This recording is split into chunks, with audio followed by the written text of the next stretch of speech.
Chapter 7:14. Just as the Rome soldiers gave the order to retreat, the bugle sounded for the Wolsey reinforcements to attack.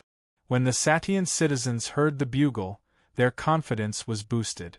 Since the Roman army used the platoon as a tactical unit, the organization of the army was not too disorganized during the siege. However, most of the Roman soldiers were heavy infantry. They did not prepare javelins, arrows, and stones. Moreover, there were many gaps in the wall. They stood on the top of the wall to defend, and they could not do much to stop the Roman army. So, the Rome soldiers hurriedly organized their troops and rushed to the gaps in the city wall. Before they could form a defensive formation, the Wolsey reinforcements poured in through the gap in the west wall. The physically weak and disorganized Roman army did not manage to hold on for long before they were disrupted by the energetic Wolsey warriors. They took advantage of the situation and swarmed into the city, attacking the retreating Roman soldiers fiercely. The Rome soldiers were defeated and scrambled to escape from Satia. The Wolsey reinforcements chased after them until the Rome soldiers fled into the barrack. Fortunately, Camillus saw the opportunity in time and ordered the troops in the south to retreat to the barracks in an orderly manner. When the northern troops retreated, he sent out another army to stop the pursuers. Otherwise, the Wolsey soldiers would have rushed into the barrack. On this day, the Rome army failed to besiege the city. They suffered more than 4,000 casualties. On the other hand, Setia's defenders had also suffered heavy casualties. Close to 10,000 Setia citizens had died. The First Legion of Dionia was tasked with the task of restraining the defenders of the Rome barrack. They did not suffer any casualties, but the Wolsey officials in Polyvernum thanked Amintas and Printos. They had followed the strategy proposed by the Dionia and defeated the powerful Rome soldiers. While they were celebrating the victory, they were also confident in the next step of the battle plan proposed by Amintas. The failure of the siege had cast a shadow over the entire Rome barracks, but Quintus' determination to take over Satia did not waver. He insisted on launching another attack on Satia the next day. Camillus did not object to this, because he knew very well that although the Vorsi had won again, the gap in strength between the two sides had not changed much. Moreover, after today's fierce battle, Satia had already suffered heavy losses and was struggling at death's door. Even if there were a few thousand more reinforcements, they would only be a piece of fat meat in the mouth of the tens of thousands of Roman soldiers who had lost the advantage of the city defense. Moreover, they could also take the opportunity to reduce the number of Vorsi's reinforcements. Therefore, continuing to attack and not giving the enemy a chance to breathe was the right strategy. While supporting Quintus's plan to attack the city, Camillus also reminded the three military governors to strengthen the reconnaissance of the surroundings and expand the scope of the reconnaissance to prevent dangerous situations like today, where the enemy's reinforcements were already in front of them before they were discovered. Everyone agreed with Quintus' suggestion. However, Frius and Licinius were in favor of Camillus' other suggestion, which was to hope that the military and political officers would go down to the various squadrons to encourage the soldiers and boost their morale. Only Quintus did not express his opinion. The next morning, the horn to assemble in the Rome barracks was blown. The neatly dressed Roman soldiers came out of their tent. There was no sign of the frustration of yesterday's defeat on their faces. Instead, they showed the excitement of going to war. The attitude of the citizens of Rome towards battle was evident. Just as the soldiers were lining up, the military officials in the tent who were about to set off received a piece of bad news. "Astura is under attack?" Frius' eyes widened in surprise when he heard the news. He angrily interrupted the messenger. "What are our scouts doing? The Wolsey soldiers have bypassed us again to attack the rear. We didn't even know." "Military officer Frius," the messenger reminded him loudly, "they are not Wolsey soldiers. They might be from Dionia. The enemies are all wearing black armor. There are about 5,000 or 6,000 of them in a huge fleet. They have landed on the beach near Astura. When I was ordered to come here to report, they had already begun to attack Astura. "Four governors, please send reinforcements as soon as possible. There is only one platoon in Astura. It is impossible to resist the attack of so many enemies." The messenger anxiously pleaded. Camillus, Quintus, Licinius, and Frius looked at each other with grave expressions. Naval attacks, landing operations. These Rome generals may have only heard of such tactics, but they had never seen them in person. Although Rome had the port of Ostia, it had few warships and had never used them in battle. Since the founding of Rome, it had always been a landlocked city-state. It had always fought on land and had never carried out a landing operation against its enemies. After all, the enemies in the past were the same as Rome. They did not have a navy at all. Even Camillus did not have this concept in his mind. Therefore, they led their army and pushed the Wolsey soldiers to the south of the Latin region. The occupied Wolsey towns were surrounded by the Latin alliance. The military officials did not leave too many soldiers to defend because they thought the rear was basically safe. Only then did they realize that the enemy Rome had just provoked not only had a strong army, but also a strong navy. The coastline of the Latin region was under the control of the Dionysian fleet. The messenger's request immediately made Camillus and Licinius' expression change. They shouted in unison, "Antium! We must rescue Antium!" Astura was only defended by a squadron, and it was a small city. It was impossible to resist the attack of thousands of Dionia soldiers. Even if Astura was lost, the impact on the Roman army would not be too great. However, Antium, which was also a Wolsey coastal town less than 10 miles to the north of Astura, was very important to the Roman army. This important town in the northwest of Cornwall had a large port. After the Roman army captured it, it was used as a transit station for military supplies. The rations collected by the Romans were transported through the Tiber River to the port of Ostia, which was located at the mouth of the river. Then, they were transported by ship to Antium, and finally, they were transported by land to the Roman camp. This method saved a lot of time and labor, and facilitated the transportation of rations. Because of the importance of Antium, Camillus had left 4 Rome squadrons here, as well as a transport team. However, he did not expect the enemy to launch a surprise attack from the sea. Hence, the number of troops he had was too little compared to the number of enemies. If the Dionians captured Antium, the Roman camp would suffer from a shortage of food supplies. There was a moment of silence in the tent. Quintus finally said in a dry voice, "We should temporarily stop the siege and send troops to rescue Antium." Quintus finally made such a decision.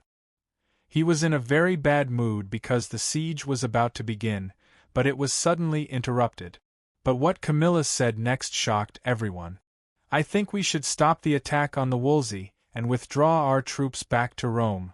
The 3 military officials looked at him in surprise. Camillus said with a solemn expression, "The Dionysian fleet is very powerful.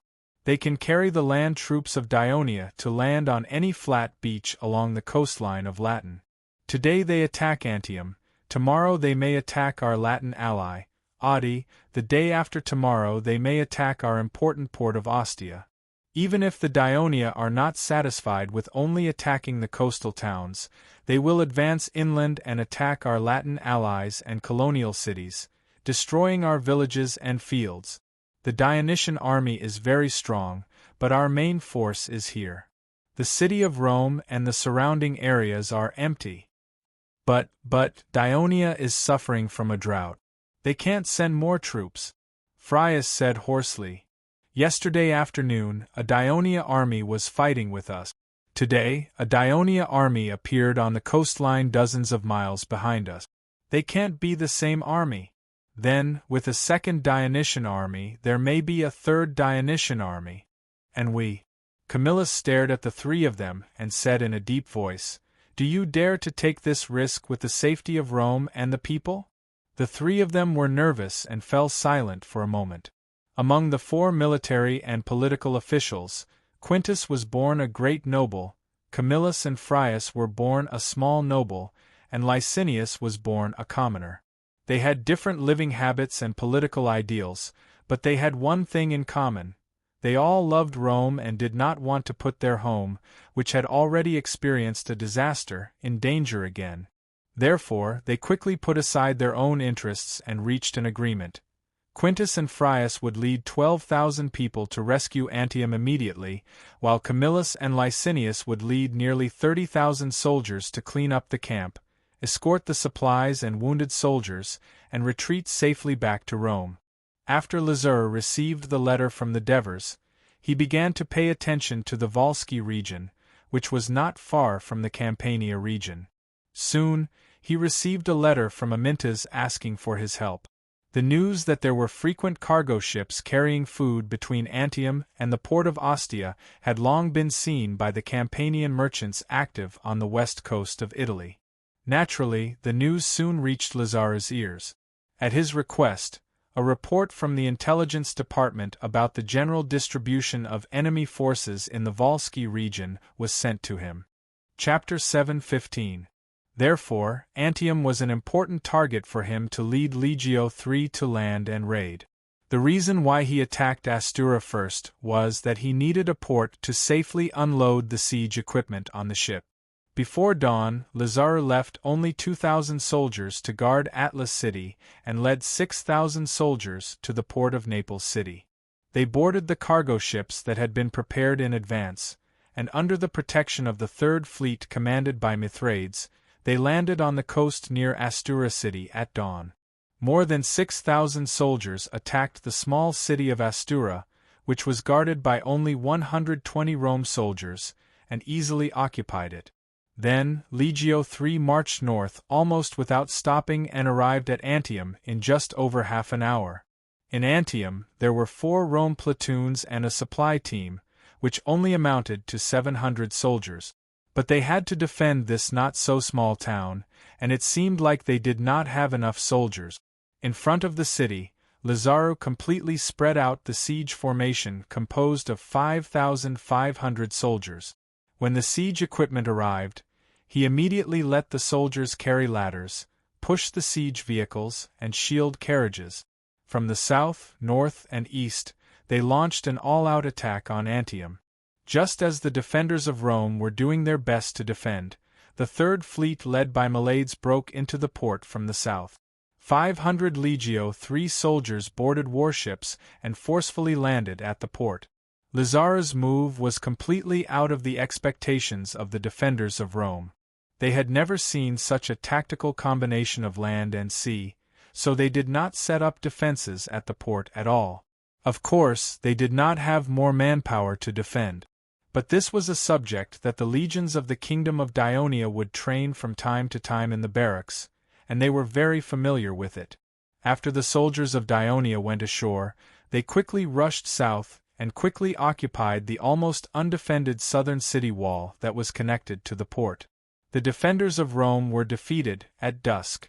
When Quintus and Frius arrived with their troops, they left behind an empty city. The sailors of the Dionia Legio III and the Third Fleet moved all the food and supplies stored in the city onto the cargo ships that were already prepared. At the same time, Camillus and Licinius had already led the remaining troops to dismantle the camp and began to retreat north. That night, after learning that the Roman army had retreated, the people of Pelevernham and Caesia cheered for their victory.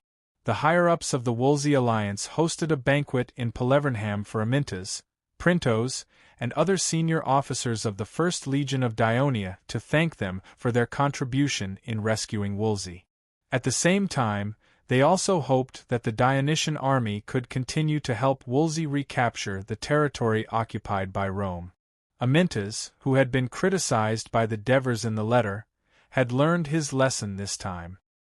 He answered cautiously, "Dionia is very willing to help the Volsci to regain their lost territory.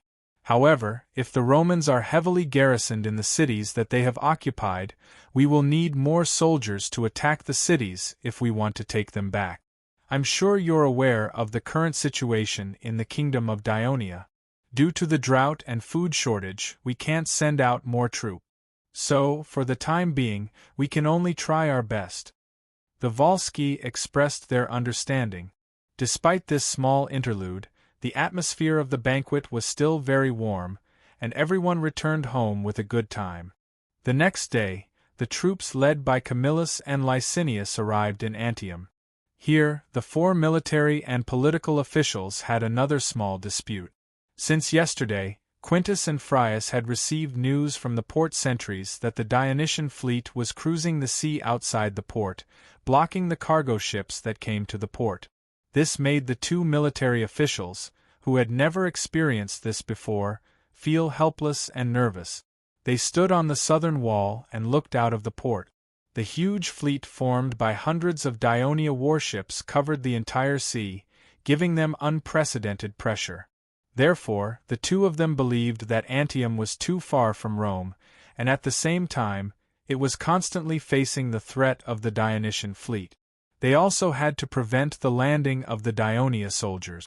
This would tie up too many of Rome's forces, and it was really unnecessary. It was better to give up Antium and focus on defending the cities of Velade and Saturnicum in the east. This way they could get rid of the threat of Dionia's navy, and Rome could provide support at any time. Licinius clearly expressed his opposition. He believed that the Senate had already passed a resolution to make Antium, Velade, and Saturnicum as colonies of Rome. It was decided that the landless civilians would be moved to these 3 cities. Except for a part of the land that would be used as public land in Rome, the rest of the land would be distributed to the citizens. If they gave up Antium without permission, they would probably be criticized and attacked by the citizens of Rome. At this moment, Camillus also said that this matter must be approved by the Senate. As a military official, he could not make decisions on his own. In the end, the matter was put on hold. The 4 reached an agreement. Licinius would lead 10,000 soldiers to guard Antium, and the other 3 military officials would lead the main force to retreat to Saturnicum. As the Wolsey coalition was not strong enough to launch an attack on the former Wolsey towns that were heavily guarded by Rome, the war between Rome and Wolsey returned to peace for the time being. But in Rome, it began to become restless. The deaths and injuries of tens of thousands of Rome's militia and allied soldiers shocked the people of the city. The last time such a large number of casualties occurred was during the battle with the Celts on the Aria River 10 years ago. 10 years had passed. When the people of Rome, who were used to victory, saw the cremated remains of the dead citizens being transported back to Rome, almost all of them fell into grief. Some of the relatives of the dead scolded. The military officials who led the army were incompetent. How could they let Rome suffer such a huge defeat when they had the absolute advantage? Some people who knew the inside story complained loudly. They should not have provoked the powerful kingdom of Dionia. Otherwise, they would not have paid such a huge sacrifice. Of course, there were also arrogant people who clamored. They should not have let the Dionia emissary go. Otherwise, they could have used his head as a sacrifice for the soldiers who lost their lives. Rome should reorganize a powerful army and launch another attack on the Wolsey region. They should completely wipe out the Wolsey and Dionia people there to avenge their dead citizens. Compared to the citizens in the city, who were filled with anger and grief, the landless civilians were relieved when they heard that Antium had been recovered and that the Wolsey had stopped their attacks. After the Senate announced the resolution to distribute the conquered Wolsey land to them, they eagerly waited for the proposal to be implemented. In the Senate of Rome, a meeting was being held. Except for Licinius, who was still stationed in Antium, all the other senators were present. They listened attentively to Camillus, Quintus, and Frius, the 3 military officials who had returned to Rome, narrating the whole process of the war. Camillus was the first to narrate. He first received the order from the Senate and led his army to Tustrum to quell the rebellion. He talked about how he found out that Tustrum had no intention of rebelling. They even offered hundreds of hostages and re-signed the alliance agreement with Rome. On the way back, he received another order from the Senate to go south to support Quintus and speed up the conquest of the Wolsey region. So he and Phrius led a rapid march and successfully raided the city of Antium. Then they quickly attacked south and arrived at the city of Caestia. Because of the arrival of the Wolsey reinforcements, they had to stop and set up camp to wait for Quintus's troops. But because he did not know the arrival of the Dionysian army, he did not withdraw his army in time. He did not expect the Dionia to attack the army dozens of miles away, forcing him to lead his troops out of camp to provide support. In the end, under the pincer attack of the Wolsey and the Dionia, they suffered a crushing defeat. Quintus recounted that he and Licinius led the army to capture Viltri and defeated the Wolsey reinforcements. They then went south to rendezvous with Camillus's troop. After that, they attacked Caestia several times. Finally, because the Wolsey crossed the swamp area and bypassed the scouts, they suddenly appeared on the battlefield and suffered a defeat. Just as they were about to launch another attack on Caestia, the Dionia took their ships and went around the rear of the army to capture the defenseless Antium. Because the food supply route was threatened, and they were worried that Rome and the surrounding territories would be attacked by the Dionia, they led their troops to retreat. Phrius's narration was more of a confirmation and supplement of the facts that the two military officials had told him before. For example, he mentioned that Camillus had opposed the direct attack on Caestia and had another battle plan.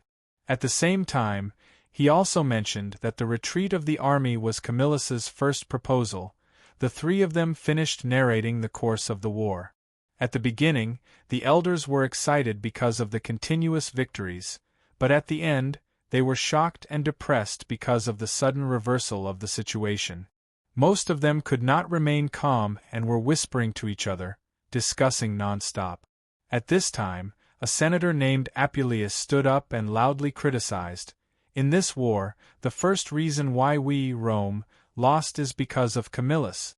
If he had not rashly led his army out of the camp, he could not defeat the Dionia in time even though he had the advantage in numbers, causing us to suffer a crushing defeat in the end. Not only did we lose many brave citizens, but it also affected the morale of the remaining soldiers and encouraged the arrogance of the Wolsey, giving them the courage to resist the attack of our army in the next battle, causing us to suffer another defeat. So, in view of Camillus's mistakes in command and the huge losses caused to Rome in this war, I think the Senate should give Camillus a severe punishment, and should also consider whether he still needs to serve as a military official." Chapter 7:16. Apuleius' harsh rebuke of Camillus, who had made great achievements in the war, caused an uproar among the elders. Camillus was a gentle and kind man. He had been criticized from time to time in the Senate, but he could always remain calm. But now, he was staring at Apuleius with a trace of anger in his eyes. It was this man who falsely accused him of keeping the spoils of war for himself more than a decade ago. In the end, he was put on trial and forced to leave Rome. Apuleius did not avoid Camillus's gaze. Over the years, as Camillus won one victory after another, his prestige grew, which made his situation more difficult. He often heard people pointing at him and scolding him when he walked in the city. "That's the one who falsely accused Camillus. May Jupiter punish him." Under such circumstances, the reason he could still sit in the Senate was that some bigwigs did not want to see Camillus's prestige grow too high. Some senators were jealous of his achievements and needed someone to oppose him. Apuleius knew his value, so he never concealed his hostility toward Camillus.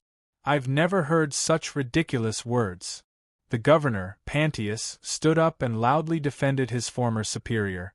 "How can you blame Camillus for the failure of that battle? If you want to blame someone, blame us for not informing Camillus in time about the arrival of the Dionysian army. If you want to blame someone, blame yourself for not expecting the Dionysian army to launch a military operation as soon as they arrived in Wolsey.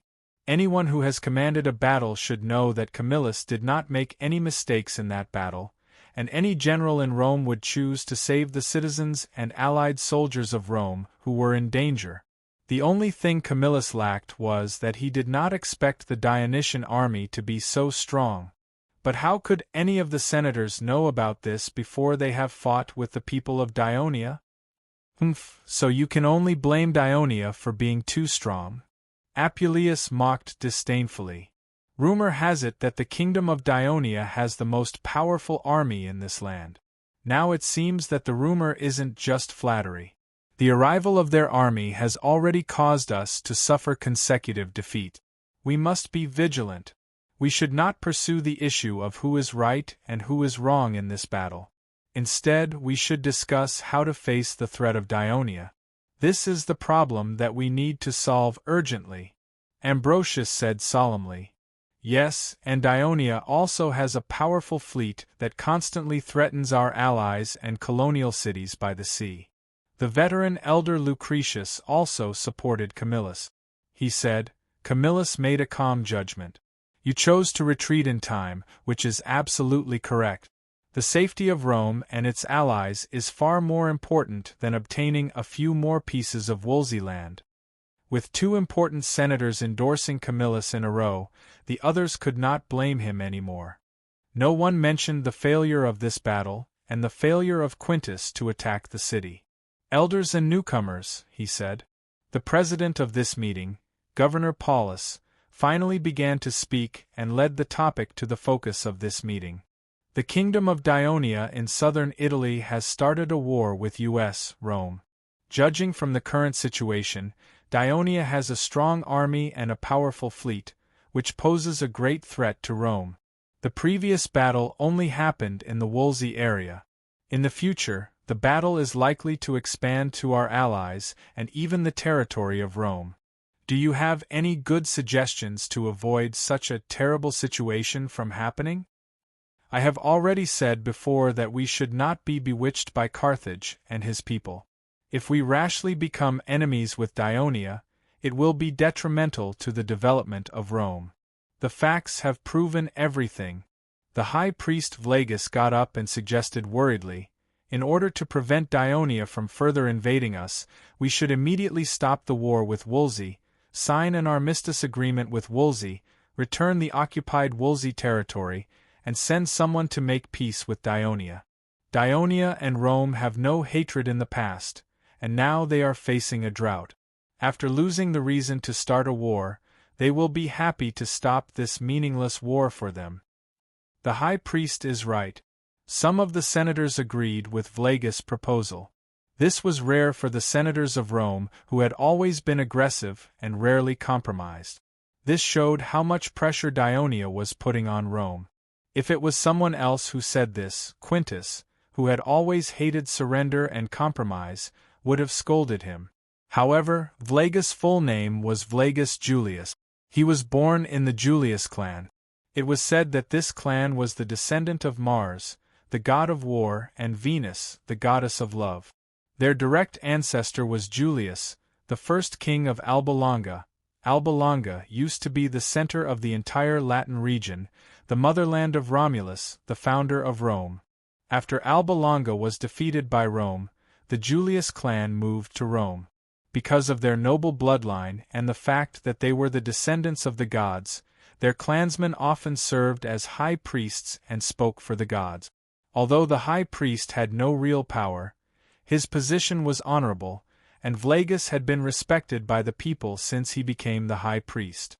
Quintus considered the influence of Vlagus, so he spoke in a more gentle tone. High priest, I think you haven't forgotten the resolution that the Senate just passed a few days ago. Vellet, Antium, and Saturnicum will be turned into colonial cities, and part of their land will be distributed to the landless civilians. Now you want us to return the occupied land to Wolsey. Do you think the civilians who are preparing to go to these colonial cities will agree? You don't want to see those civilians start another riot again, do you?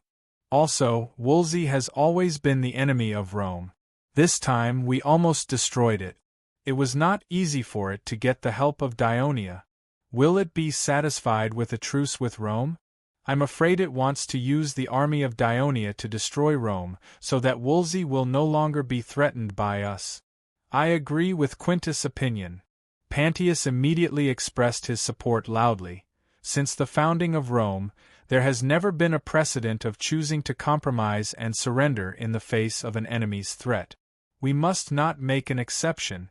Rome has encountered many forces stronger than itself in the past, but we have gradually grown stronger through continuous battles. Today, as long as we, the people of Rome, unite as one and dare to continue to fight against Dionia, I believe that the final victory will still belong to Rome. Pantius is right. We, the people of Rome, will never compromise and surrender. Some of the younger senators echoed Pantius' words loudly. Although some of the senators did not speak, their eyes were also flashing with the desire to fight. He snorted and said, "We were bewitched by the people of Carthage to start a war with Dionia. But the people of Carthage promised us that they would start a war with Dionia in Sicily, but did they do it? The people of Carthage also have a strong navy, but they hide in their port and do not attack the Dionysian fleet. Everyone, we must be careful not to let Rome become the sword in the hands of the people of Carthage. At that time we will cut it full of holes or even break it, but in the end we will get nothing." Pantius is right. Another senator who could not be underestimated, Publius Cornelius Scipio, reminded loudly, "We, the people of Rome, do not refuse to fight, but we cannot be fools and be used by others. The people of Carthage want to use us to deal with the people of Dionia, but if they do not do anything themselves, we cannot be stupid enough to be completely instigated by them. So we must urge them to send troops immediately. We must tell them clearly, not only will Carthage attack the territory of Dionia in Sicily, but we will also defeat their fleet and protect the coast of our Latin region. Otherwise we, the people of Rome, will have to stop the war with the people of Dionia." The senators all understood what Scipio meant. They all agreed and quickly reached a consensus. After the meeting, they would immediately ask Paulus to go to the envoy of Carthage in the city and use a threatening tone to urge Carthage to send troops as soon as possible. At this time, Potitus, who was sitting in the ivory chair at the front of the meeting, said slowly, "Camillus, you are the greatest general of Rome. At the same time, you have fought with the people of Dionia many times. According to your past habits, I believe that you have seriously considered how to fight with Dionia next. Can you tell us about it?" As soon as Potitus finished speaking, all the senators looked at Camillus and pricked up their ears at the same time. Although some people were jealous of Camillus's reputation, no one could deny Camillus's military talent. Not only did he win many battles and save Rome several times, but the military reform under his leadership also made it more convenient for other generals in Rome to command the army and brought more victories. Therefore, Camillus was the biggest reliance of the people of Rome. When a crisis came, everyone could not help but think of him. Camillus did not refuse. Out of concern for Rome, he had long wanted to discuss with the top Senate how to deal with the upcoming crisis. At this moment, he thought about it seriously for a while, then faced the senators. First, he thanked them for forgiving him for his failure in the battle. Then he solemnly said, "First of all, everyone must be deeply aware that Dionia is the strongest and most dangerous enemy we have faced so far. Please remember the domain name of this book. Mobile version. Chapter 717. Camillus said solemnly, "First of all, we must be deeply aware that Dionia is the most powerful and dangerous enemy we have faced so far. The Dionysian army is obviously a terrifying army that has undergone strict military training and has strong military discipline. Otherwise, we can't explain why their soldiers could calmly line up and fight with our soldiers after marching for dozens of miles.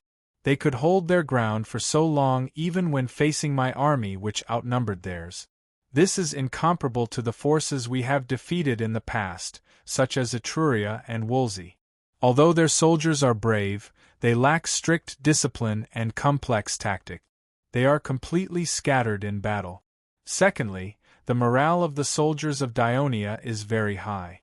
In this battle, their numbers were smaller than the soldiers I had led, and they had used up more stamina than my soldiers, but they were still able to fight for such a long time. Even though there were a few times when we almost broke through their formation, they didn't show any signs of panic, and appeared to be rather calm. You may say, I'm afraid the troops sent by Dionia this time are the elites of their army. But even if the rest of the Dionysian army only has half of the combat power of this army, it is still quite terrifying. After I came back, I specifically asked the messenger of Carthage. The kingdom of Dionia has a vast territory and a large population. It is said that their current army has more than 100,000 soldiers, and they also have a powerful fleet. These are far from what we, Rome, can fight against alone. So, our first priority now is to establish a foothold in defense. I request all the allies and colonial cities on the side of the sea to strengthen the defenses of the cities, strengthen patrols and reconnaissance, and prevent Dionia from raiding from the sea. At the same time, our citizens of Rome must be ready to be called in at any time. Once they discover the enemy, they can immediately send reinforcements. In addition, I also suggest that the previous decision on allocating land to the landless Wolsey be implemented immediately, so that they can quickly enter the cities of Villette, Antium, and Saturnicum and become our new source of soldiers, replacing the original troops stationed there. Of course, in view of their financial resources, we still have to equip them with weapons and equipment. Therefore, we have to request for Carthage's assistance in this aspect. Also, the Senate passed a few years ago the bill on accepting Latin refugees as citizens of Rome. We hope to expand the scope of refugees, such as the Etruscans and the Sabines, and speed up the process so that we have more soldiers to fight against Dionia. At this point, Camillus wanted to say something but hesitated. There were some words that he didn't say in the end. He originally wanted to suggest that the citizens of Rome should be allowed to rent the public lands of Rome, and even part of the public lands should be allocated to the landless civilians and new citizens to increase their loyalty. But when he thought that these lands were still controlled by the nobles of Rome, he knew that this proposal would undoubtedly violate their interests. Not only would it cause strong opposition from them, but it would also cause him to be suspected and ostracized. He might even suffer the tragic fate that Marcus suffered back then. The old Camillus chose to give up. However, he had another choice. He continued, we also need to strengthen the military training of the citizens to enhance their ability to fight against the soldiers of Dionia. We also need to understand some of the special tactics of the Dionysian army so that they can respond in time. According to my observation, Dionia may have been affected by the drought. That's why they did not send many troops to the Latin region.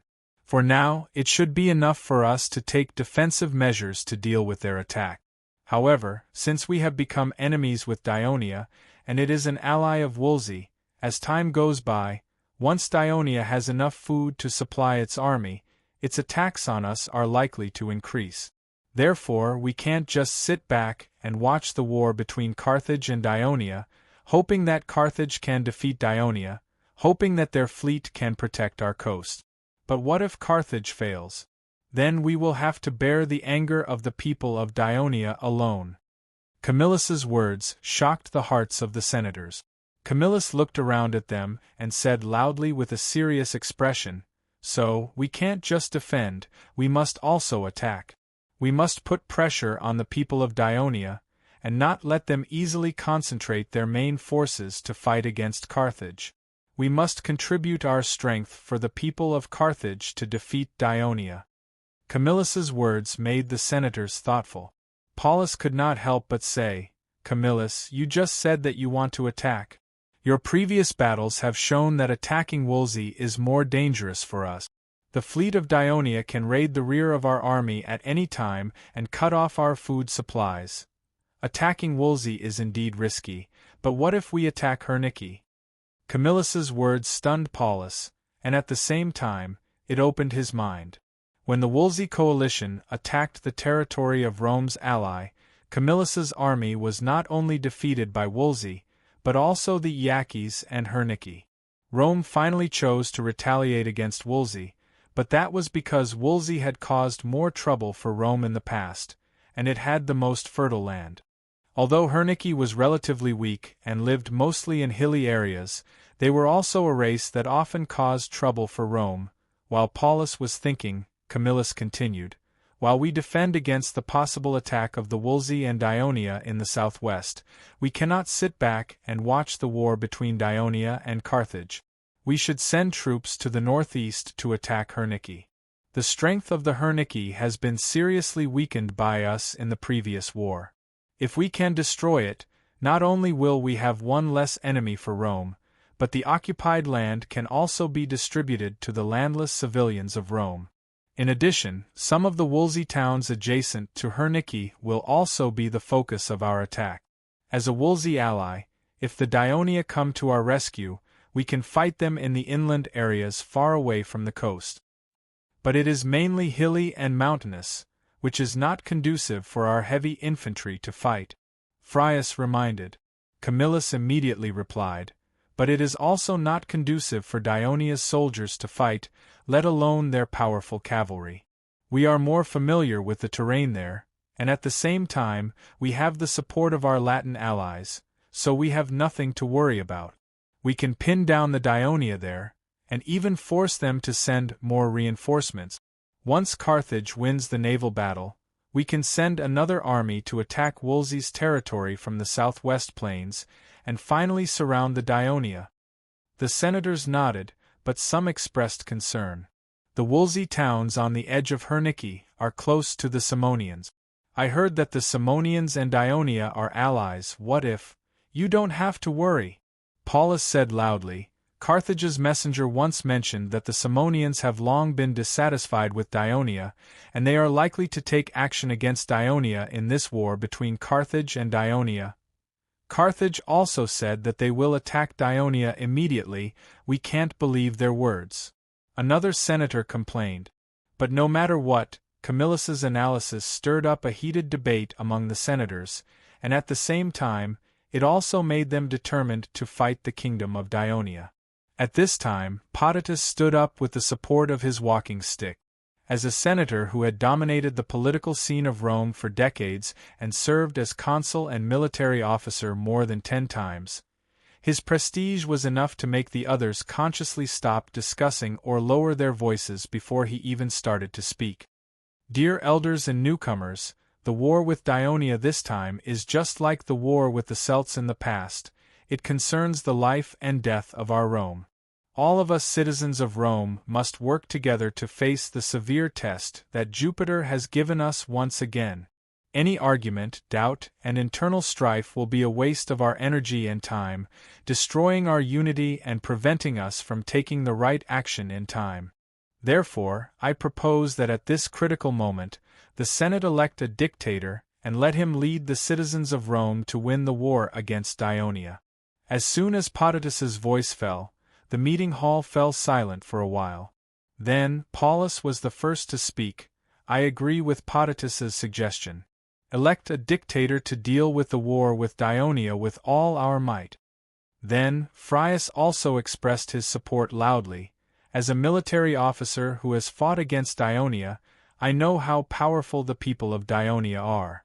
We need a dictator to eliminate the contradictions among the people, unify everyone's understanding, and devote all our efforts to this difficult war. Only then can we win the final victory.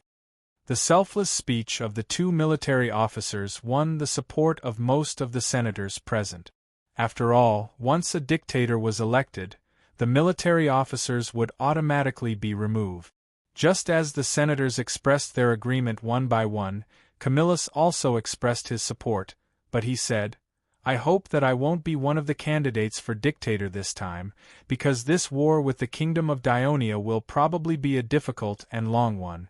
I'm already old and don't have enough energy to take on this responsibility, but I'm willing to provide my advice to the new dictator and help him defeat the people of Daionia. Are you as old as I am? But if the people of Daionia attack the city of Rome, I will also pick up my weapon and join the battle.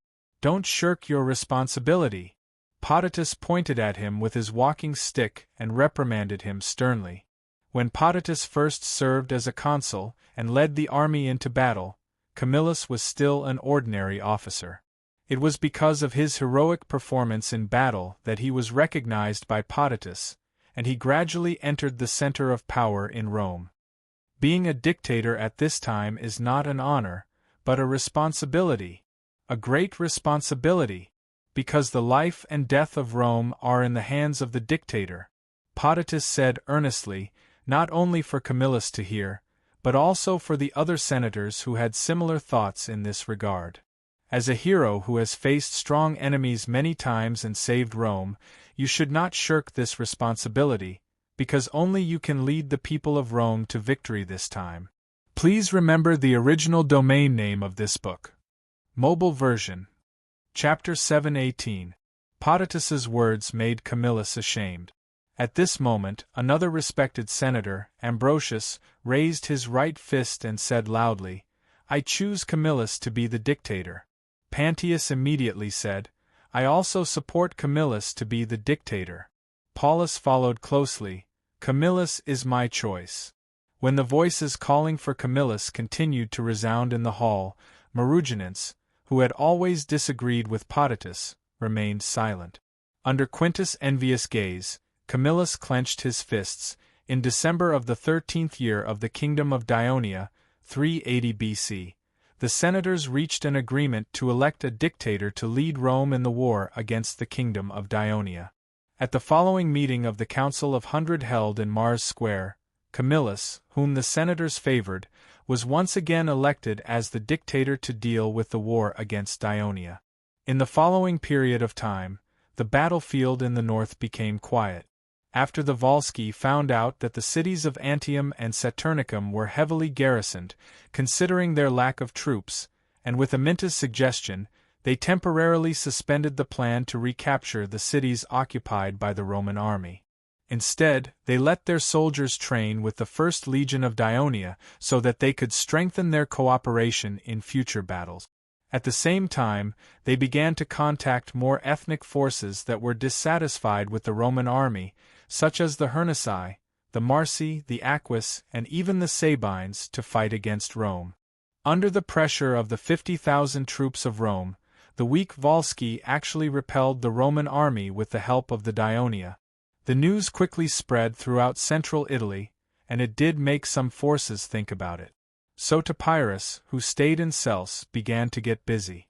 At the same time, the news that the Roman army was defeated by the Dionia and the Volsci army also spread to the neighboring Samonese mountains. After hearing the news, the high-ranking officials of Caratini, who were dissatisfied with the delay of Dionia returning the captives and were about to send messengers to Thurii to protest, immediately stopped and quietly observed the situation. And this news was accompanied by the words of the Roman people to the Carthage messenger. If the Carthage people do not send troops to attack Dionia, Rome will have to sign an armistice with Dionia. When the news reached the ears of Carthage and the Iberian Peninsula, Margo immediately realized that he had to change his strategy and could not continue to be in a stalemate with Hanno on the issue of sending troops. Otherwise, once the Roman people and Dionia armistice, the Carthage people would attack Dionia independently, which would be very difficult. Even with his understanding of the conservative guys in the Senate, they were likely to give up the declaration of war against Dionia and re-sign a peace agreement with it. Therefore, he immediately convened a meeting of the family members. After reaching an agreement, he quickly sent a messenger to the Senate of Carthage and asked Pretacuba to express at the meeting that the Iberian colony was willing to send 20,000 troops and obey the command of the commander appointed by the Senate. Hanno, who had regained control, was satisfied with Margo's concession, but he also knew that the situation at this time no longer allowed him to delay, so the Senate quickly made a decision to send troops to Sicily and attack the territory of Dionia. The commander of the Carthage army appointed by the Senate was Montiadino, a member of the Hanoverian party. Over the years, he had been implementing the political concept of developing inland, advocated by Hanno. He had led the army to defeat the tribes of Namibia many times and made a great contribution to the conquest of the Namibian region by Carthage. Therefore, Hanno was more relieved to let this senator, who was also an outstanding veteran, serve as the commander of the expedition to Sicily. As a result, the entire city of Carthage, its allies, and the Namibian region under its control began to recruit soldiers, assemble warships, and prepare supplies. At this time, the riots of Ligwam, the free city of the Kingdom of Dionia, which had lasted for dozens of days, had subsided. The citizens of the city were holding an important citizens' assembly. The assembly had only one topic: to vote on whether to fully integrate Ligwam into the Kingdom of Dionia. The result was obvious. The vast number of people who were starving voted in favor, the merchants who wanted their families' trade to go a step further voted in favor, and the more politically ambitious citizens voted in favor. Despite strong opposition from some people, the Citizens' Assembly voted in favor of this important proposal related to the future development of Ligwam. When a messenger from Ligwam brought this important news to Turii, the Devers were well prepared. He immediately wrote a passionate letter, praising the people of Ligwam for making the best decision, and solemnly promised that after Ligwam truly became a part of the kingdom, it would continue to maintain prosperity in trade, and its people would receive more rights and better care. At the same time, at his suggestion, the Senate quickly appointed Protesilaus as the governor of Ligwam. He took the appointed judge of Ligwam, tax officer, census officer, and other key officials of the city to the south in a fleet. The fleet was also carrying a lot of food from the granary. When the fleet passed by the port of Rockley, the 7th Legion, which had been notified long ago, sent a large group of soldiers to board the fleet. The fleet finally arrived at the port of Ligwam. Alcibiades and Phaedon led a large number of people to welcome them. Protesilaus read out the appointment that the king of the Devers had given him. None of the people present objected loudly. Instead, they were happy to see the large amount of food that the soldiers had escorted to the shore. At the same time, Protesilaus announced another appointment. This was signed by the king of the Devers and the Senate. They elected Alcibiades and Phaedon as the senators of the Kingdom of Dionia. The people of Ligwam cheered. However, these two new senators could not leave for Turii immediately. They had to stay for the time being to assist Protesilaus in taking over the affairs of the entire city. With the full assistance of the two of them, 1,000 soldiers of the 7th Legion maintaining order, and the political skills that Protesilaus had honed over the past 10 years of administrative experience, the entire process of taking over Ligwam was relatively smooth. 10 days later, Alcibiades and Phaedon received an invitation from the Senate to go to Turii to participate in this year's National Assembly of Dionia. At this time, the remains of the wounded and dead soldiers of the 1st Legion had already been sent back to Turii. At this time, the Assembly of Dionia's National Assembly and the Assembly of the Protectors were about to begin. At the same time, the kingdom's annual football final was also about to be held.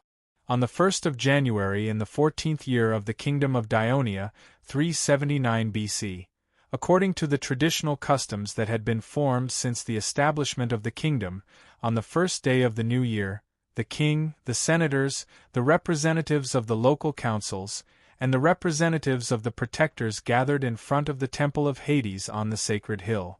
The king of the Devers, who was the high priest, loudly read the obituary for the souls of the heroes.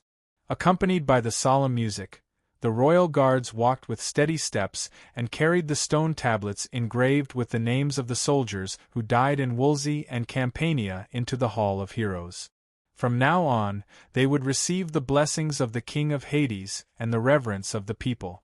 At the same time, their souls would also protect the land that they had protected with their lives. Because of this, the relatives of the deceased who came to pay their respects did not cry even though they were grieving. On the contrary, their eyes were filled with pride and anticipation. On the second day, the same group of representatives of the Parliament and the Protectors sat in the VIP seats in the main arena of Dionia. They watched the lively opening ceremony of the kingdom's football final and the first match that followed. For the members of the Parliament who came to Turin for the first time from the Downey region, they were shocked by the cheers of more than 50,000 spectators. The exciting match also attracted their attention. On the third day, the Assembly of the Parliament was held. It was held in the Great Hall of the Senate. The hall that could accommodate more than 1,000 people was finally able to fully function and was filled to the brim. In order to ensure that the members of the Parliament could hear the speech clearly, more than a dozen people were arranged around the podium in the center of the hall. Of course, according to the usual practice, not long after the assembly began, all the members of the Parliament applauded and welcomed Lygium's entry into the kingdom. Next, the attention of the participants was focused on two topics: the drought and the war. So when the Minister of Agriculture, Bucos, finished talking about the disaster relief in the kingdom last year and some new measures to be taken in agriculture this year, the members of the Parliament spoke enthusiastically. Among them, there was a Masapi member from Udi who spoke on behalf of many people. This old man had also experienced the great drought in southern Italy more than 20 years ago. Unlike the Greeks, the Masapis did not have a prosperous sea trade, could they buy food everywhere, and could even colonize other places, so he saw many Masapis starve to death in front of him. So far, he had not heard of any Masapis starving to death in this drought that was no less severe than the one that happened more than 20 years ago. So far, he had not heard of any Masapis starving to death. Therefore, he was so excited that he loudly praised the kingdom's disaster relief, which resonated with many people. Of course, there were also people who expressed concern. Although the drought has ended, the domestic food supply is getting more and more tight. Now that the war has broken out, can the domestic food supply last until this year's autumn harvest? Note: the Assembly of Hundreds was one of the three major citizen assemblies in Rome. At this stage, it was the highest level of the citizen assembly. The Assembly of Hundreds, formed according to property and class, could only have one opinion, and according to the status of the Assembly of Hundreds, they would vote in descending order. When the proposal received more than half of the support, the voting would immediately end. Often, the Assembly of Hundreds at the back would not have the opportunity to vote, and most of them were composed of commoners. The other two were the Curian Assembly and the Tribus Assembly. The Curian Assembly was an assembly that only the clans of Rome could participate in, and the commoners were completely excluded. It had great power during the reign of the king, but at this stage, its power was greatly reduced, but it still handled some matters related to the nobles. At this stage, the Tribus Assembly was only an assembly held by the commoners of Rome according to the tribus they belonged to, and the proposals produced were only valid for the commoners. After 100 years, it would become the main legislative body of Rome. Chapter 7:19. The Devers sitting on the throne announced loudly, "You don't have to worry about the food problem at all, because Dionia has formed an alliance with Egypt.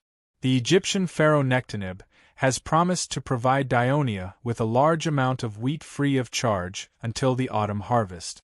The first batch of grain, nearly 100,000 tons, has been delivered by a fleet from Egypt."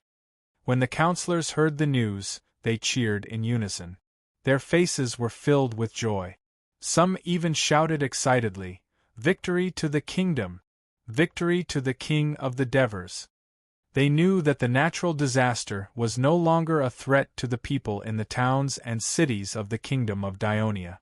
In such a festive atmosphere, the Minister of Military Affairs, Helos, began to talk about the military situation of the kingdom last year and the daily military work.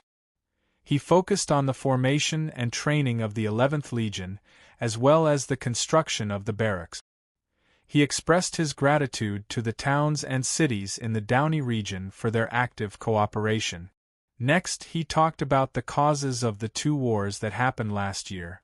From the fact that the Cautini repeatedly violated the covenant and invaded Dionia's ally, the Campanian alliance, to the fact that the Campanian messengers came to Turiae to ask for help. The Dionia messengers went to Cautini to stop the war but were rejected. In the end, the kingdom had no choice but to send Legio III to crush the Cautines' attempt to invade the Campanian alliance. Then, he talked about the long-term support and aid that the Carthage had given to Rome, the sinister purpose of this move, and Rome's large-scale attack on Wolsey. When Wolsey asked for help, he talked about the reason why Dionia formed an alliance with it and sent troops to support it. He also briefly described the whole process of Wolsey's battle. Helos's main point was at the end. He loudly reminded the people in the hall, because Carthage took the initiative to tear up the friendly agreement with Dionia and declared that if Dionia and Rome go to war, it will declare war on Dionia.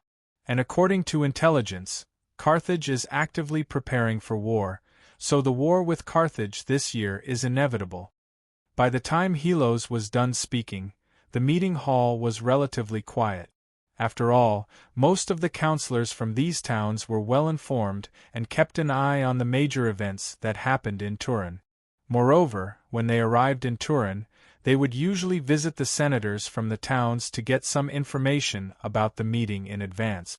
Therefore, they did not blame Dionia for participating in the two wars and the possible war with Carthage. On the contrary, they were more concerned about the impact of the upcoming war on their town. For example, the counselors from Ennona and Capsa were worried that once the upcoming war broke the peace between Dionia and its surrounding forces, the Samnese, who had already fallen out with Dionia, would take the opportunity to attack the entire western region of Campania. Although the Legio III had now gone to guard the Campania alliance, they still hoped that the Ministry of Military Affairs could continue to strengthen the defense of this area. The counselors from the Downey region had the same idea. They believed that compared to the well-defended northwestern border of Dionia, the Downey region, which had just been annexed to Dionia, was weak in military power and might become the focus of the Samnese attack. The Ministry of Military Affairs must pay attention to it. The counselors from Sicily were more direct. At this time, the territory of Dionia in Sicily had already begun to mobilize for war. They believed that if Carthage's army attacked, the army in Sicily alone would not be able to withstand it. They hoped that a few more legions could be sent to Sicily.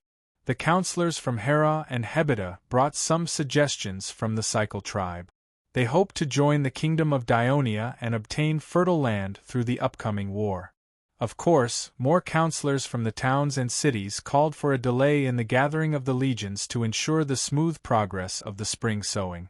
Of course, the king of Devers and his ministers did not have to respond immediately to the questions and suggestions of the counselors in the conference hall.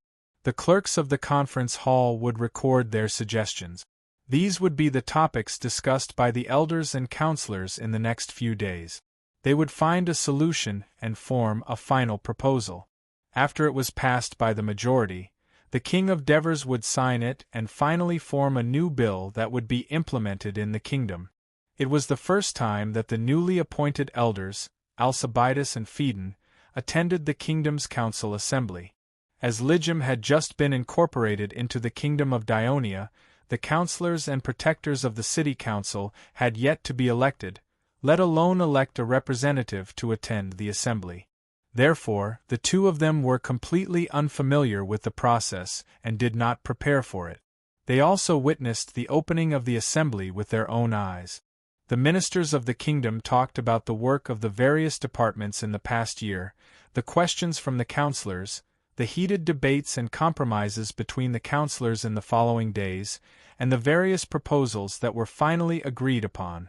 All of these were eye-opening experiences for the two of them, especially Phaedon, who could not help but exclaim, "The people of Dionia have created a great political system that not only facilitates the centralized management of the vast territory, but also satisfies the demands of the various towns and cities to express themselves democratically. How could such a country not become prosperous and powerful?" Alcibiades could not help but say, "It is said that this system was initiated and formulated by my brother-in-law. It is the fortune of the kingdom of Dionia to have such an amazing and wise king." As a relative, Alcibiades could not help but feel proud of Phaedon's compliment. He said excitedly, "Fortunately, we have also become citizens of Dionia." Phaedon said with a straight face, "This is the most correct thing that the people of Lygum have done in the past 10 years. While the councillors were having a heated discussion the next day, the Devers arrived at the council hall of Thurii. Compared to other cities, Thurii had the largest population and councillors, so naturally, the council hall was the largest, able to accommodate 400 to 500 people. The annual assembly of the kingdom's protectors was held here. The Devers made an opening speech, sincerely thanking the protectors for their contributions in maintaining the security, stability, and fairness of the entire kingdom in the past year. Then, the Supreme Inspector Sesta summarized the overall situation of the protectors in exposing law-breaking incidents in various cities and protecting the interests of the people last year. Then, he focused on some bribery cases that they had cooperated with the Ministry of Supervision to solve. Finally, he named and commended 10 outstanding protectors and their outstanding deeds in the past year.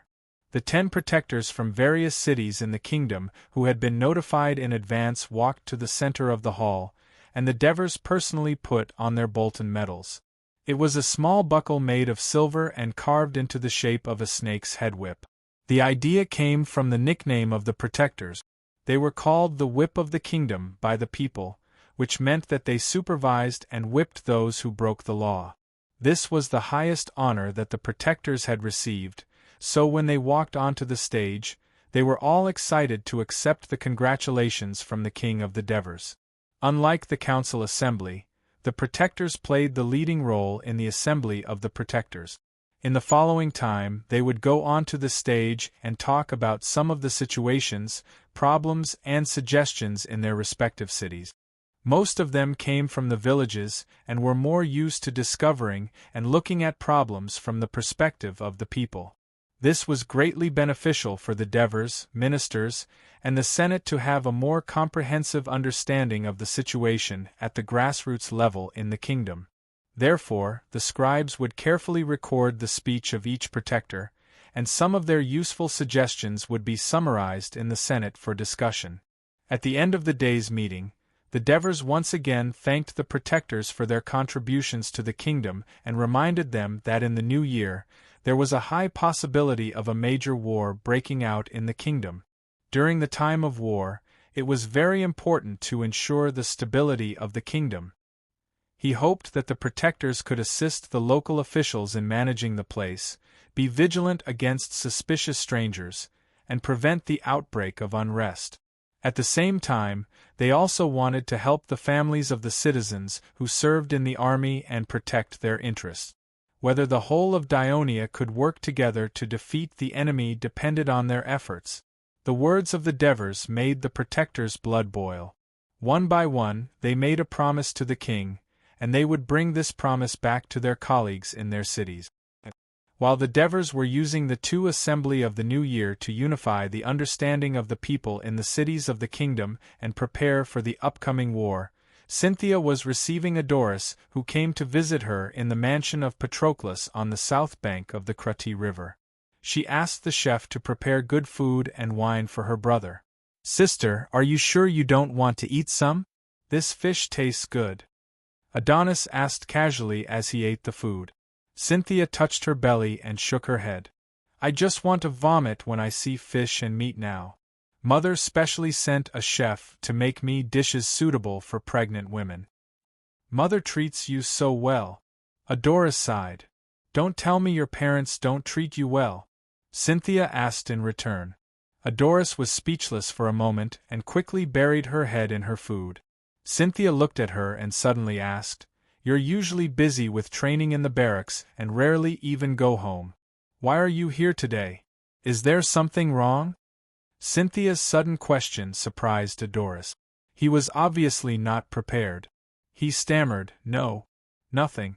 I just heard that you're pregnant, so I came to see you." Cynthia immediately put on a stern face and put on the airs of a big sister. "I'm your sister. Do you think I don't know what you're thinking?" Don't beat around the bush. What do you want to say? Chapter 7:20. Since he was young, Adoris was most afraid of divers and Cynthia. Seeing Cynthia's unhappy expression, he didn't dare to be long-winded. He took a big gulp of wine and said, "Sis, I want you to go and plead with Mother. Ask her to help me talk to Father and change my army's affiliation to the First Legion." "You want to go to Wolsey?" Cynthia immediately understood Adoris's intention after hearing his words. The Ministry of Military Affairs had been treating the wounded soldiers of the First Corps, dealing with the remains of the dead, and comforting the families. They were also selecting reserve soldiers to send to Wolsey to fill the gap in the First Corps. Cynthia knew about it because Patroclus was working in the First Corps. "Isn't the First Corps the only one fighting in the kingdom's army? They're short of soldiers. I have nothing to do in Turin, so I can go help your husband, Patroclus," Adoris said in a relaxed manner. "Your brother-in-law doesn't need your help," Cynthia said straightforwardly. She knew that Adoris didn't have a close relationship with her husband. She was just making up an excuse. Furthermore, the First Legion had suffered heavy casualties in the war in the north this time. Even some of the middle and high-ranking officers had died in battle. Cynthia was terrified when she heard the news. She prayed for Patroclus every day, even hating the fact that she did not have Hades' bloodline and was unable to provide more protection for her husband. However, Cynthia didn't ask her father to transfer Patroclus back to Turin. She knew that as the son-in-law of the king, Patroclus's every move would attract attention. Her father would never agree to her request. Therefore, when Cynthia was worried about Patroclus, her brother volunteered to go to Wolsey, a dangerous place. How could she not be angry? She warned him, "Adoris, you have to learn from Crotto. Stay in Turin and don't let your parents worry." "I can't compare to Little Crow. He can be busy in the Ministry of Military Affairs, but I'm already 21, and I can only hang around Turii every day," Adonis grumbled. "That's because Father arranged a few positions in the Ministry of Military Affairs for you, but you didn't want to go," Cynthia reprimanded. "It's not like you don't know that I get a headache whenever I see words and numbers. It wasn't easy for me to graduate from school, and I'm best at fighting. I can only use this to win honor for myself and let those who always look at me with strange eyes know that I, Adoris, am not a person who will only rely on my father's prestige to live a mediocre life," Adoris said excitedly in a loud voice. Cynthia could hear the grievance in his heart from his words. She really didn't expect her brother, who was usually impulsive and reckless, to have such thoughts. She was silent for a moment. A moment later, she looked at Adoris with a little more love in her eyes. She asked softly, "Is this why you went to the household registration department not long ago and changed your name to Marcellis Adoris? Someone has to carry on our biological father's name," referring to Adoris and Cynthia's biological father, the former consul of Amendolara, Marcellis. Father also knows about it, and according to Mother, he didn't object. Adonis explained, "At least I can avoid unnecessary attention in the army by using this name. I hope you won't regret it in the future." Cynthia sighed. Indeed, any general or officer who saw the name Devers Adoris on the list of soldiers would probably jump in fright, because there was only one family with this surname in the kingdom, so they would naturally pay extra attention to Adoris. Cynthia stared at Adoris's still slightly immature face. It took a lot of courage to abandon this great surname, so it could be seen that Adoris was indeed very determined. Thinking of this, Cynthia said softly, "I will go to Mother and help you persuade her. But I suggest you have a good talk with Father and let him understand what you really think. No matter what, Father has always loved us, and he is worried about our safety. As long as he understands what you really think, I think he will make better arrangements for you." Adoris was silent. Ever since he was young, he had been afraid to meet the Devers. Perhaps it was because he had always had his real father in his heart and did not really see the Devers as his father, so every time he saw the Devers, he always felt guilty. Cynthia saw him hesitate and reminded him, "Actually, you don't have to change the corps you belong to so frequently. Sigh, I heard that there is going to be a war with Carthage soon. I believe that the second corps you belong to will soon be sent to the front line." Adoris's heart skipped a beat, but he said, "Who knows how long the timid Carthage will wait before taking action." The two of them chatted for a while, and Cynthia's personal slave girl appeared at the door of the living room. Cynthia saw her slightly flustered expression and asked, "What's the matter?" The slave girl hurried to Cynthia's side and whispered a few words. Cynthia let out a long sigh after listening. "Adoris, there is news from the city of Thurii that the Carthage has sent an army to land in Sicily. On the 1st of January, 14th year of the kingdom of Dionia, 379 BC, the sea from the western end of Sicily to Carthage was bustling. More than 300 warships were divided into two teams and lined up in the coastal waters on both sides of the western end of Sicily to prevent a surprise attack from the Dionysian fleet. The sea between the two fleets was filled with thousands of ships. They had been shuttling between Carthage and Lille since the morning, continuously transporting soldiers, war horses, provisions, and supplies to Sicily. Since the founding of Lille, it had never been as lively and busy as it was today. Many ports were filled with ships, and the docks were full of soldiers going ashore and goods being unloaded. The roads were congested and there was a lot of noise. Fortunately, Lille was different from the previous Mosha. From the beginning, it existed as a military town of Carthage in Sicily, so its ports and roads were built according to military standards. Even its chief executive had always been a military general instead of an administrative official. In the semi-militarized city of Lilibo, under the command of the Castellan, almost all the people in the city started to move and got busy for the landing of the Carthaginian army. With their efforts, problems were solved one by one, and the entire landing process gradually became smoother. After landing, the troops were quickly taken to the barracks outside Lille. This barracks was built by Margot when he was the supreme military commander of Sicily, and recently renovated in Lille.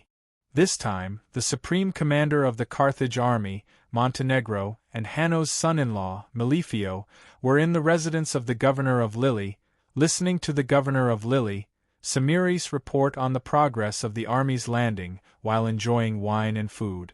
"Lord Samiri," Melifio suddenly interrupted his report and asked, "Haven't they arrived yet?" After Margot was removed from Sicily, Hanno quickly replaced several important colonial cities of Sicily with his own people, and Samiri was one of them. Of course, he knew who they Melifio was referring to. He immediately replied, "We haven't received any news of their arrival yet." "General, will they miss their appointment and not come?" Melifio reminded. "Don't worry, Margot is a man of his word. Since he said he would send the army, he will not go back on his word. If they don't come, Lord Hanno will deal with it. We don't have to worry about it," Montenegro said casually. Instead, he focused on the wine in his hand and said, "This wine is mellow and smooth. Where is it from?" "This is Thurii wine," Samiri replied a little awkwardly. Samimli answered awkwardly. He thought that Monlatino would be displeased, but the commander in his 50s looked surprised instead. "The wine I've tasted in the past wasn't as good as this one.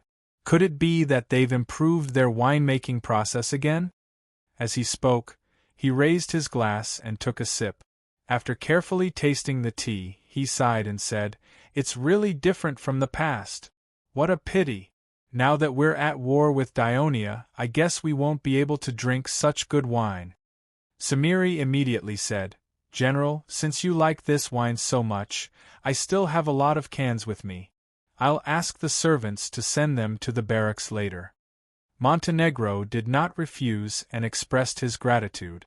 Melifio saw this and said half-jokingly, "General, when we defeat Dionia, you can directly order the Dionia to send you these cans of wine. Isn't it more convenient?"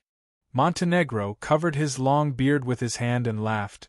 "That's a good idea. However, I heard that the king of Devers has a tough temper.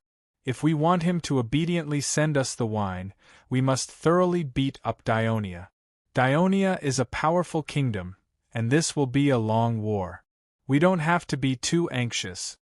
While Mont Adeno was savoring his wine, they mentioned by Malifio were sitting on a battleship, leading a huge fleet of ships, majestically sailing towards Sicily Island in the northeast direction. Hasdrubal, I heard that the commander of Carthage's army this time is Montenegro. Are you familiar with him? Kisego asked. He's just Hanno's dog. Hasdrubal curled his lips in disdain. He only knows how to randomly criticize the Magonid family in the Senate and curry favor with Hanno. That's why he can become the commander of the army. Chapter 7:21. But I heard that he was the one who led the army to conquer Namibia over the past decade. It seems that he's not a useless person. Kisco was slightly puzzled. Namibia has been under the influence of Carthage for decades. How many tribes are willing to submit to Carthage?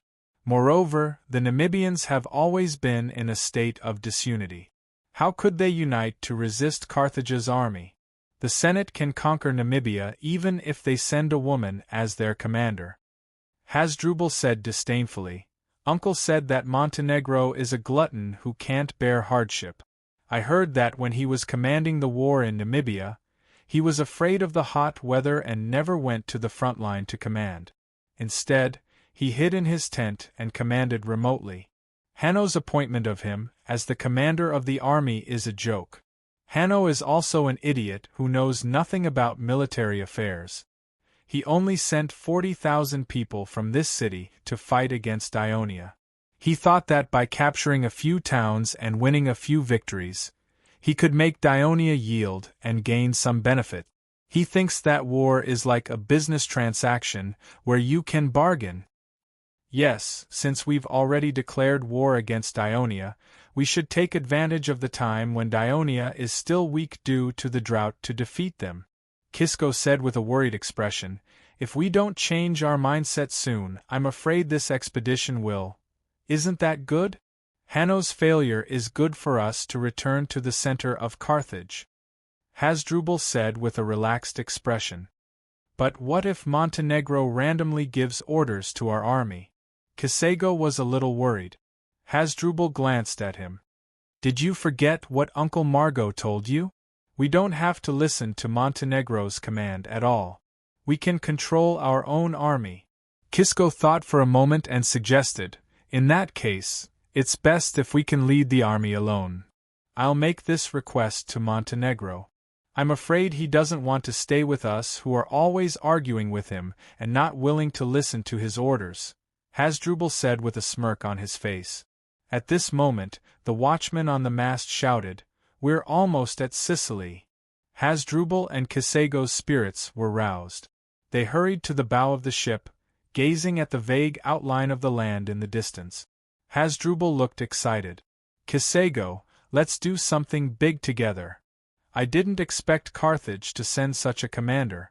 He can win the battle without going to the battlefield personally. This is a kind of ability. The Devers were in a good mood after reading the information about Carthage's army. Make a copy of this information about Carthage's army and send it to Prososus immediately.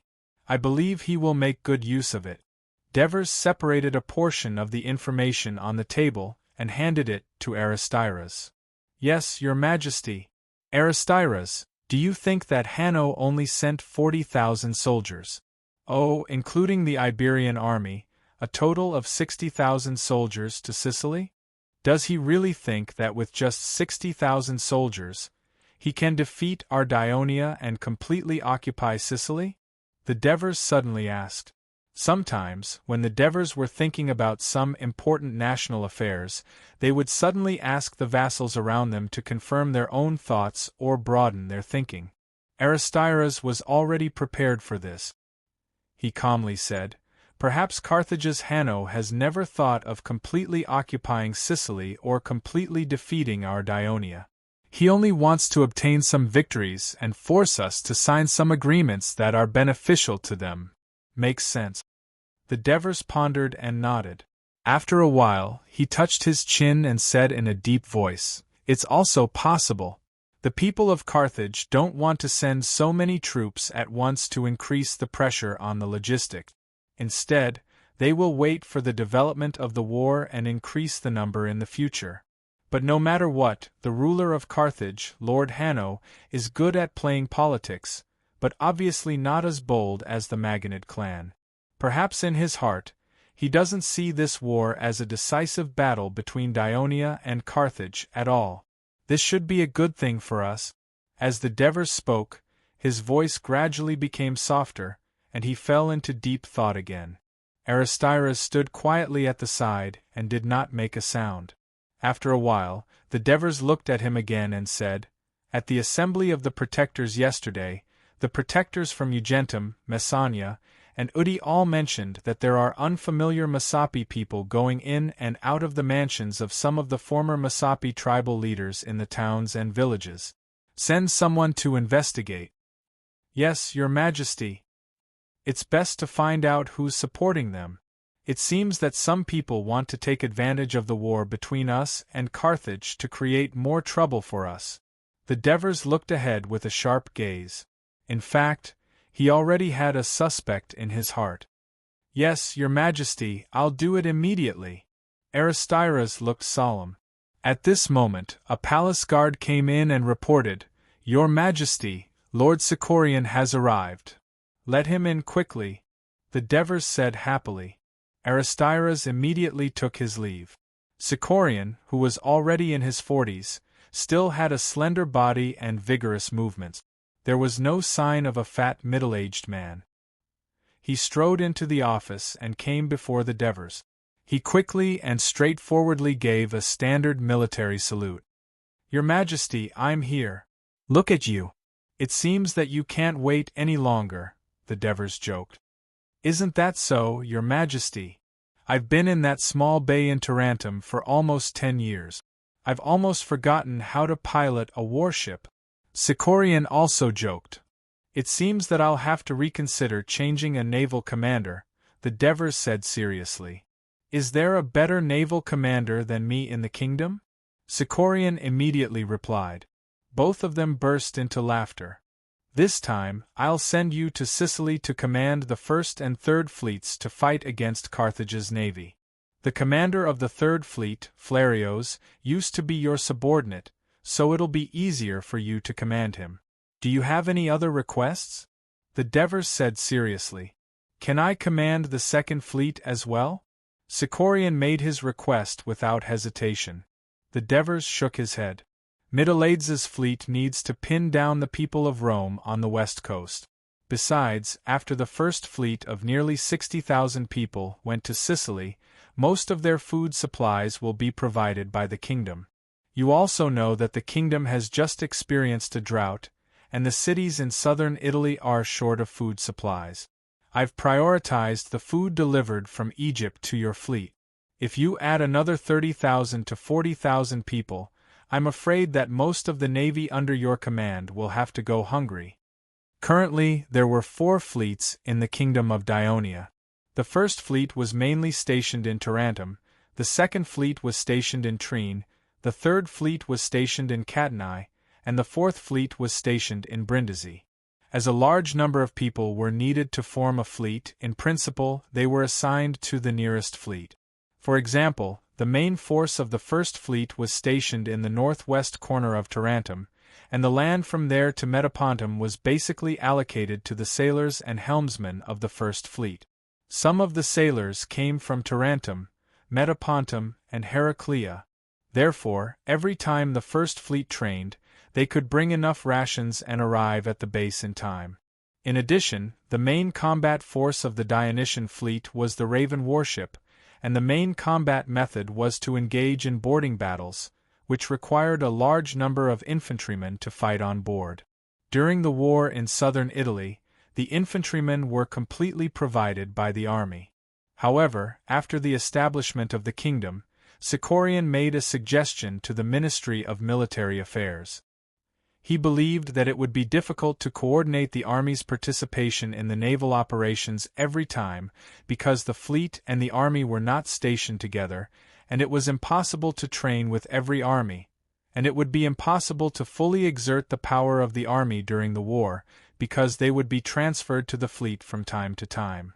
It would be better to let each fleet be equipped with their own infantrymen, so that they could devote themselves to the fighting at sea and the invasion of the enemy's coastline. The Ministry of Military Affairs argued about his suggestion.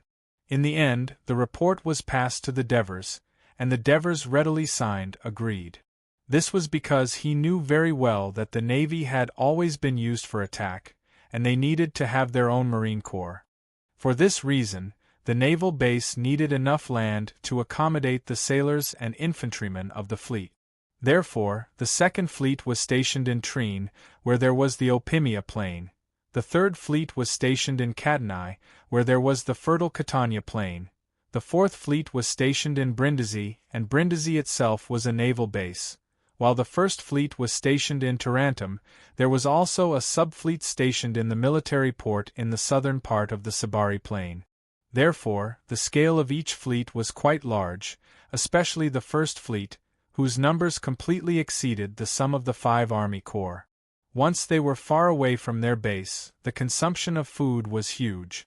Of course, Sicorian knew the pros and cons of this, so he did not insist.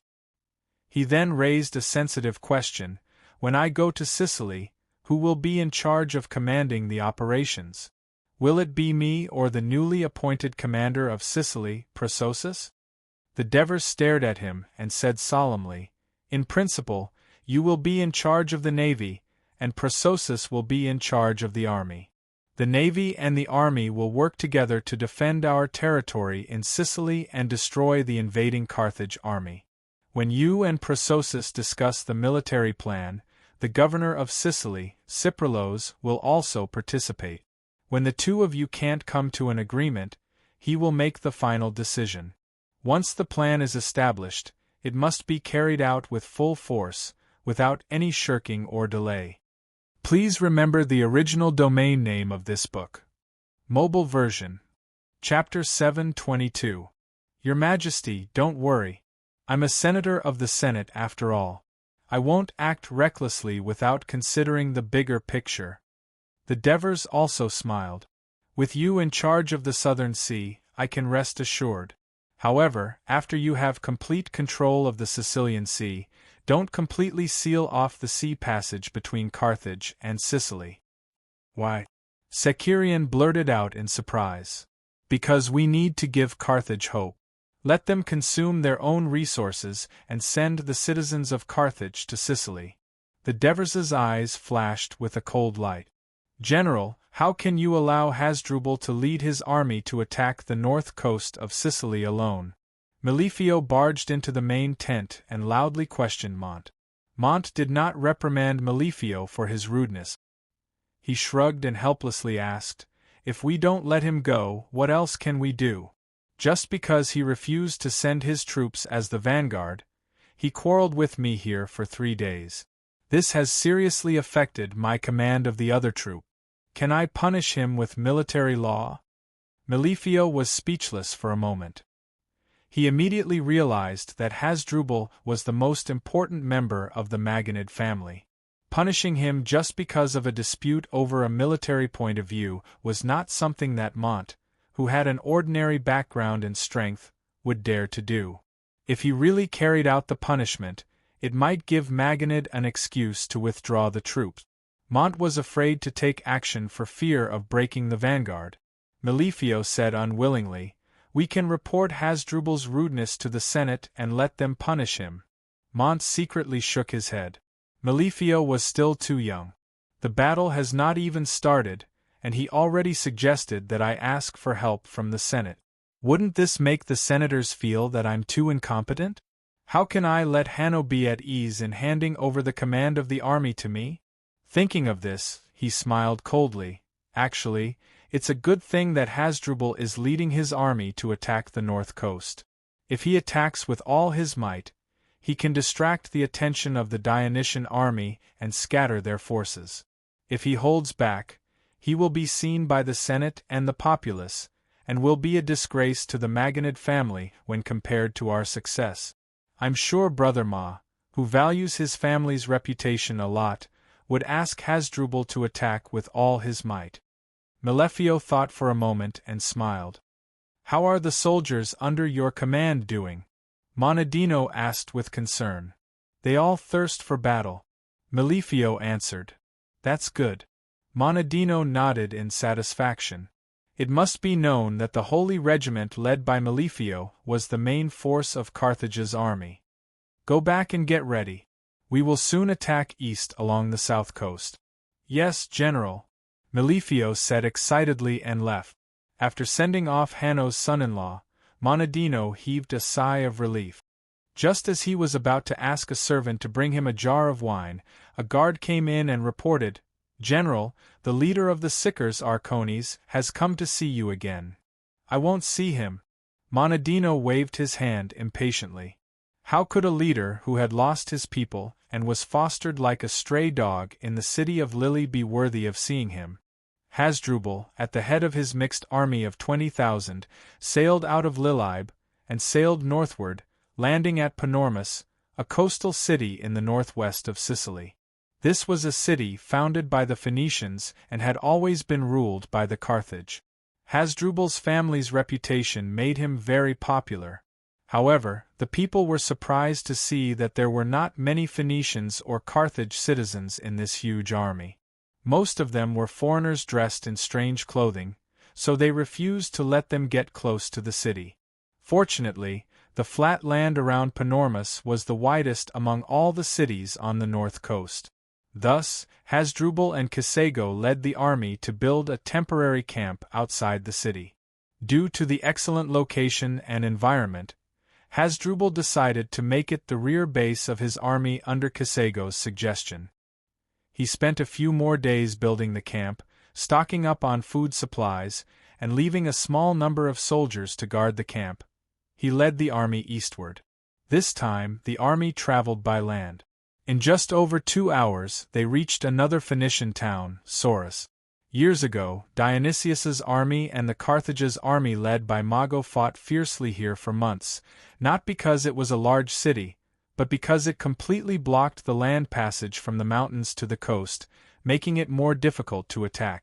Hasdrubal's army stopped here for a while before continuing on. The road ahead was harder to traverse.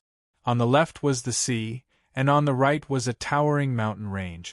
The average elevation was about 1,000 meters, and the path by the sea was uneven. The narrowest part was less than 2 miles, and the entire army's speed was slowed down. Around 3 o'clock in the afternoon, they finally walked out of the narrow coastline and onto soft ground. In front of them were low hills. Hasdrubal was excited. His guide had told him that Himera was just ahead. Hasdrubal immediately ordered the army to rush to the bank of Himera and set up a temporary camp for the night. He and Casago rode fast horses and led the guards to this place, which was of great significance to the Magonid family. Decades ago, his ancestor Hamilcar had led the Carthage army to besiege the largest city on the northern coast of Sicily. In the end, Dylan, the tyrant of Syracuse, arrived with reinforcements and defeated Hamilcar's army. More than 10 years ago, Hasdrubal's father, Similco, once again led the Carthaginian army to Sicily and conquered the city that brought shame to the Magonid family. Similco then built the altar of Baal Hammon and used thousands of captives as a blood sacrifice to appease the spirits of his ancestors and wash away the shame. By the time Hasdrubal and the others arrived, Himera was no longer in sight. Instead, it was a wasteland overgrown with weed. Only the river called Himera flowed through the ruins. On the eastern bank of the Himera there were 1 or 2 Greek villages, and the inhabitants of these villages were fleeing eastward with their families in tow. The guards wanted to chase after them, but Hasdrubal stopped them. "Don't worry, they won't be able to escape." He dismounted and paced around the ruins for a while. When the reinforcements arrived at the river, he said to Casago solemnly, "When I win, I will build an altar here. This time, it's our turn to wash away the shame of our family.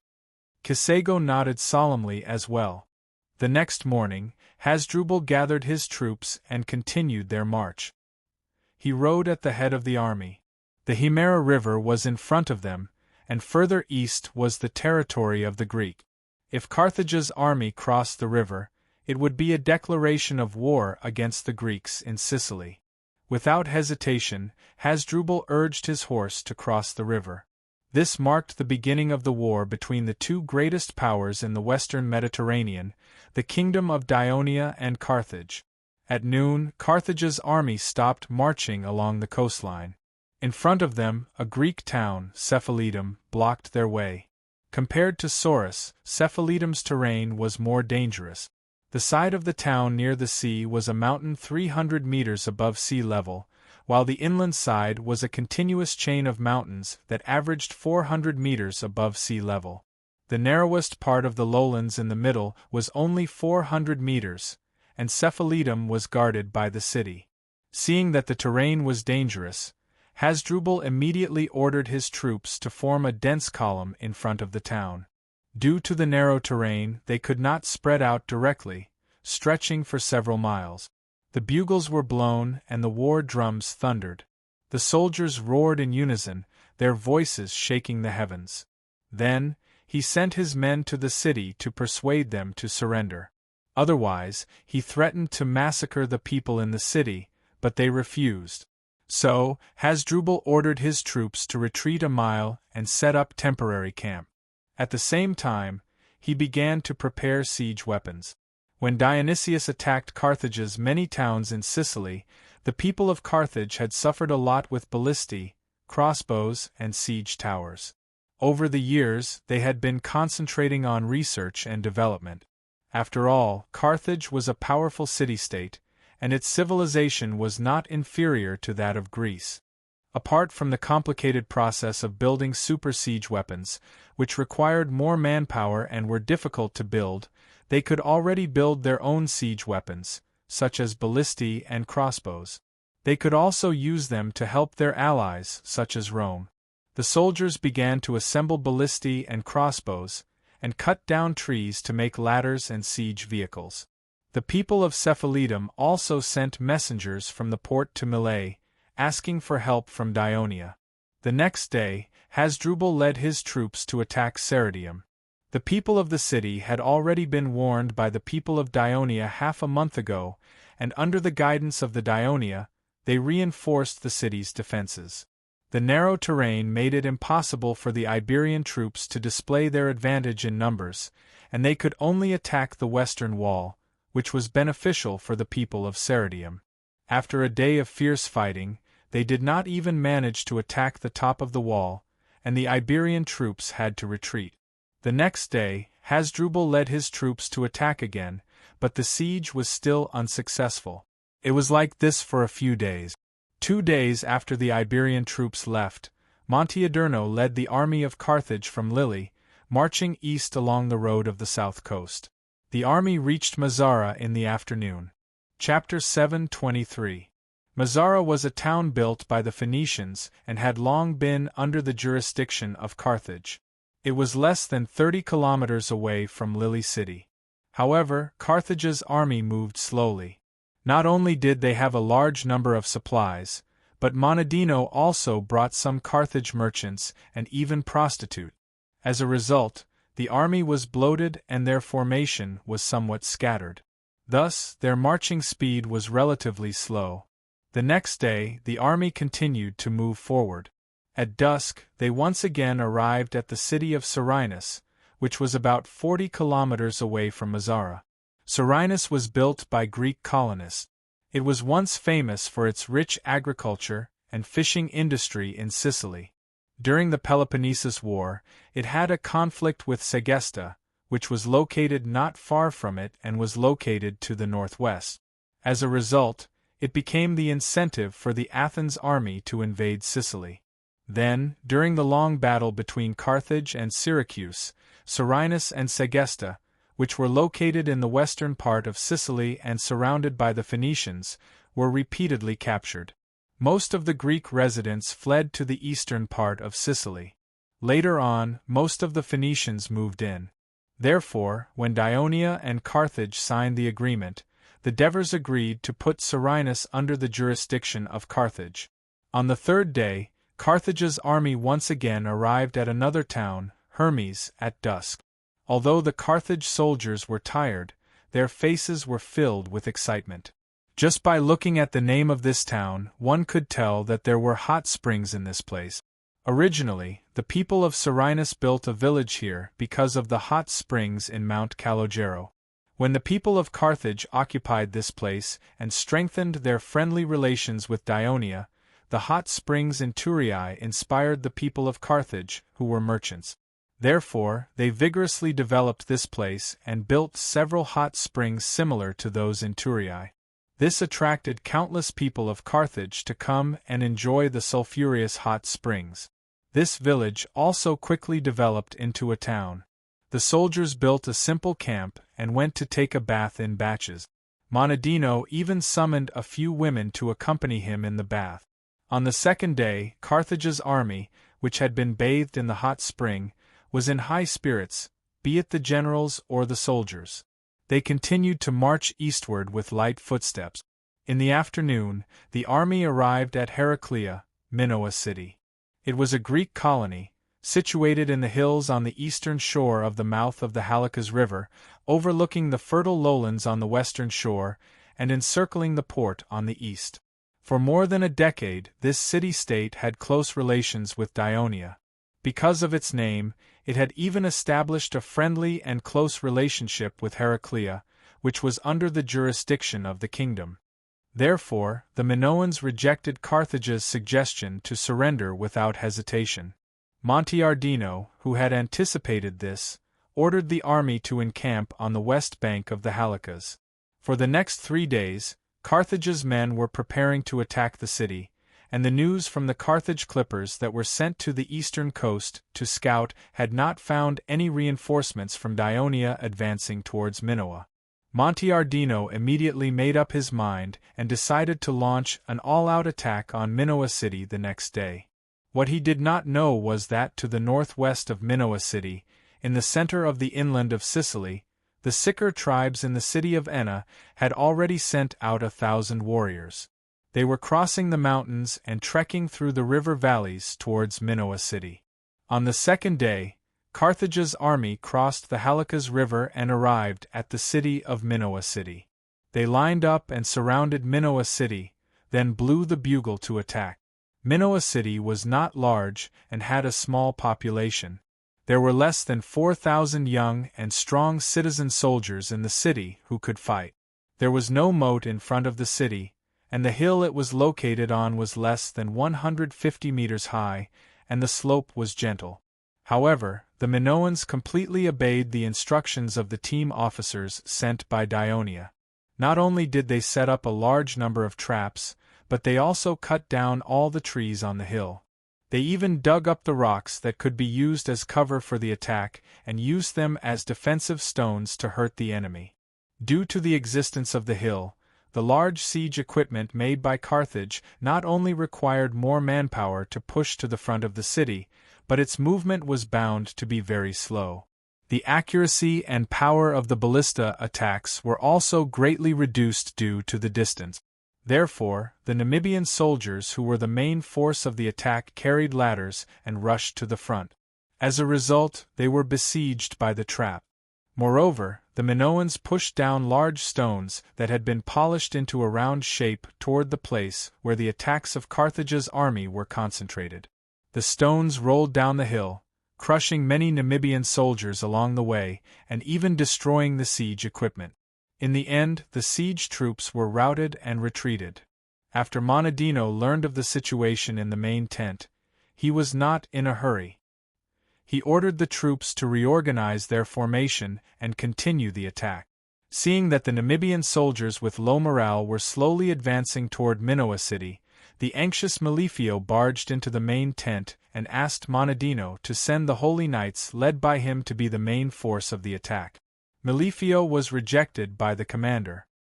He advised earnestly, Attacking such a strategically located and fortified city is not something that can be achieved in a day or two. We must be patient. Our Sacred Legion troops, Carthage's citizen soldiers, and even the allied Phoenician soldiers are all precious lives. We can't waste them in a long and arduous siege. Not only are there many Namibians, but they are also lowly. If a batch dies, we can just drag another batch over. This is also beneficial to the stability of the Namibian region. Malifio was silent. In the afternoon, the Carthaginian army attacked the city, and began to attack the city fiercely.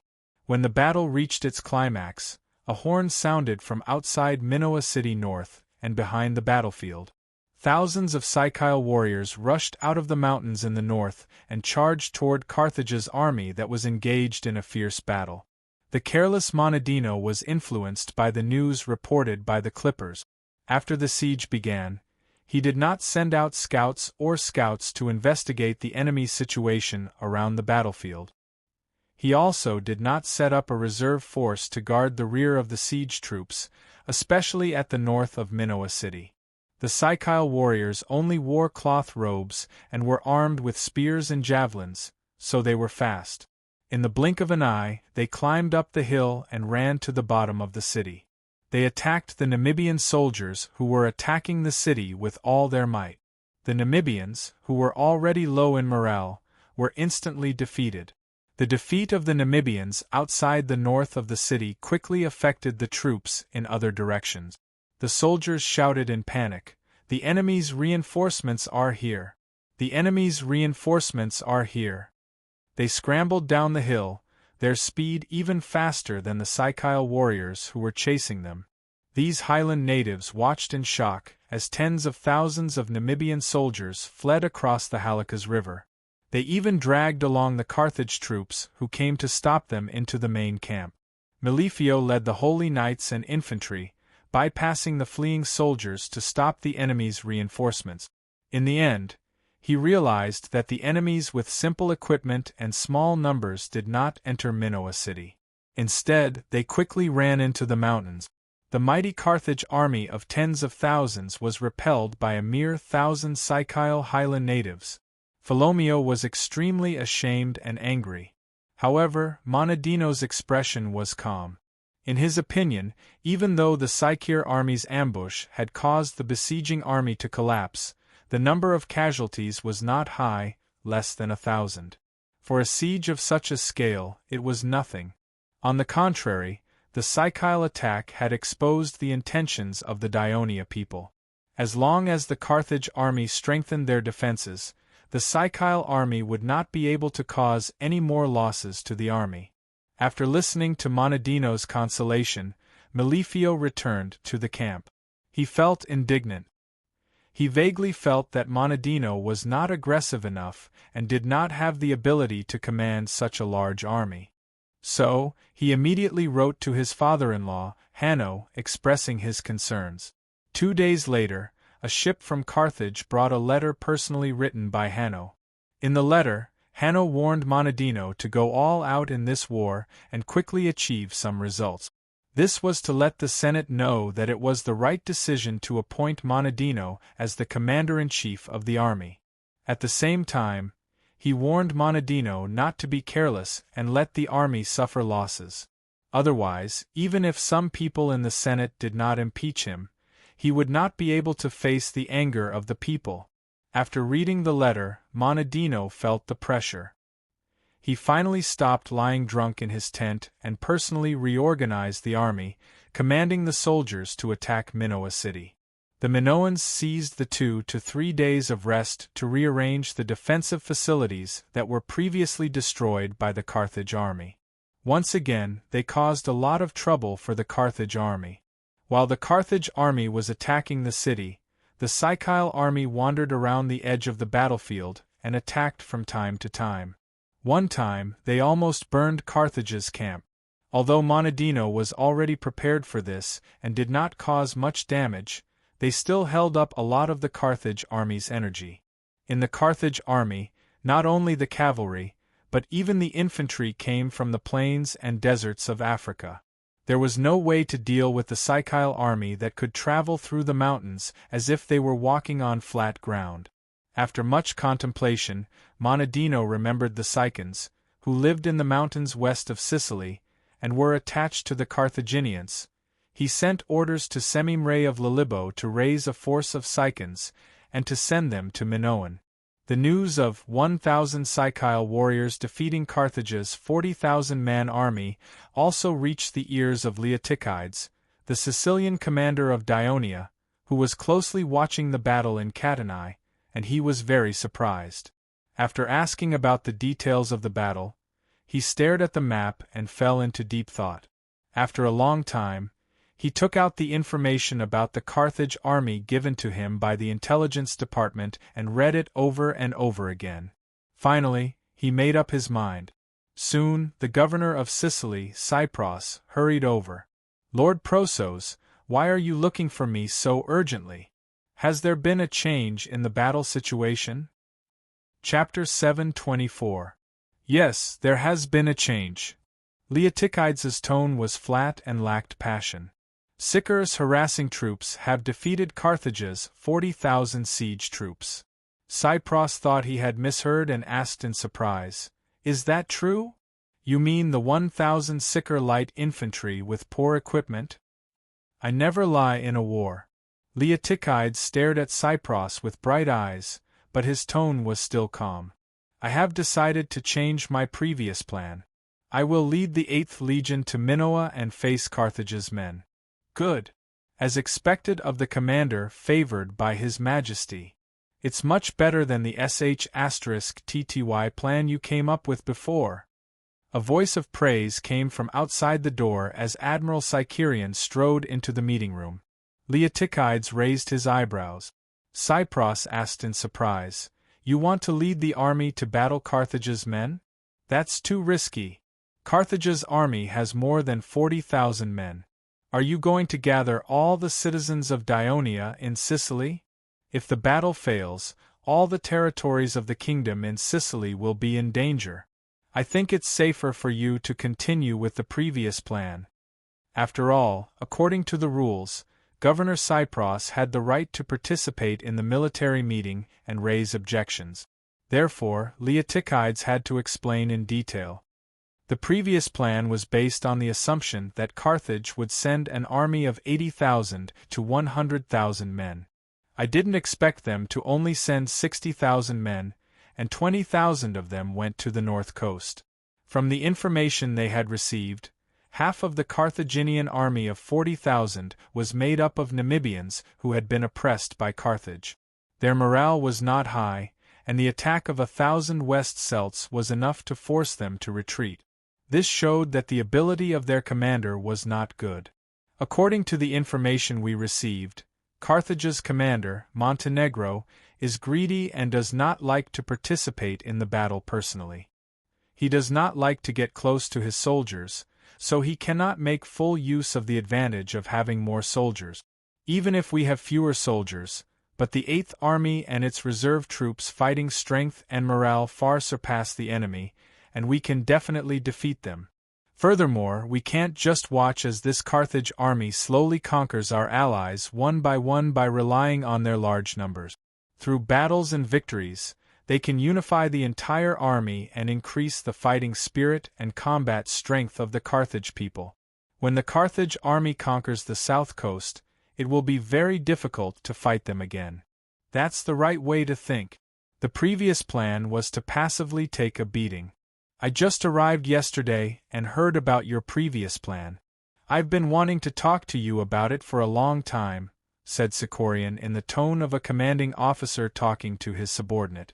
Although as a senator of the Senate, Sicarion's qualifications and position in the kingdom were indeed higher than Leotychides's, it still made Leotychides feel a little uncomfortable. But then he remembered that he still had to rely on the navy for future military operations, so he suppressed his emotions and said faintly, "I'm also following the military law of Dionia. All military plans must be made according to the actual situation. Since the situation has changed, of course, my plan will have to change accordingly." Cypros was not like Cornelis, who was easily swayed by personal gains and losses. Once he was convinced, he immediately asked, "How many people are you bringing to the battle?" "The entire 8th Army and 4th Cavalry Regiment, as well as some reserve soldiers, should be around 15,000. The rest of the reserve soldiers will be stationed in the main camp. The allied forces of Leontini and Taunus will not be deployed. They still need to guard against Syracuse."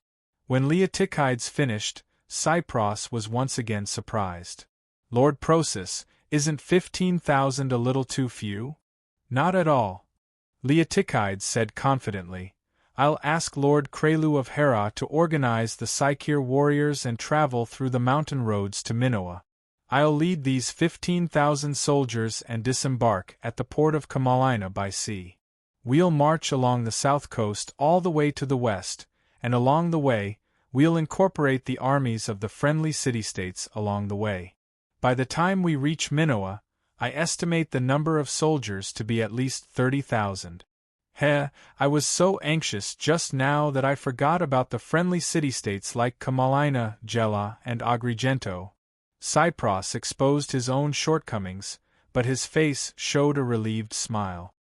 "Lord Prososus, you've made the right decision. Through this direct battle with Carthage, we can show the kingdom's protection to the cities that are close to us. Through this battle, we can deepen our friendship with them." Leotychides did not think as much as Cypros.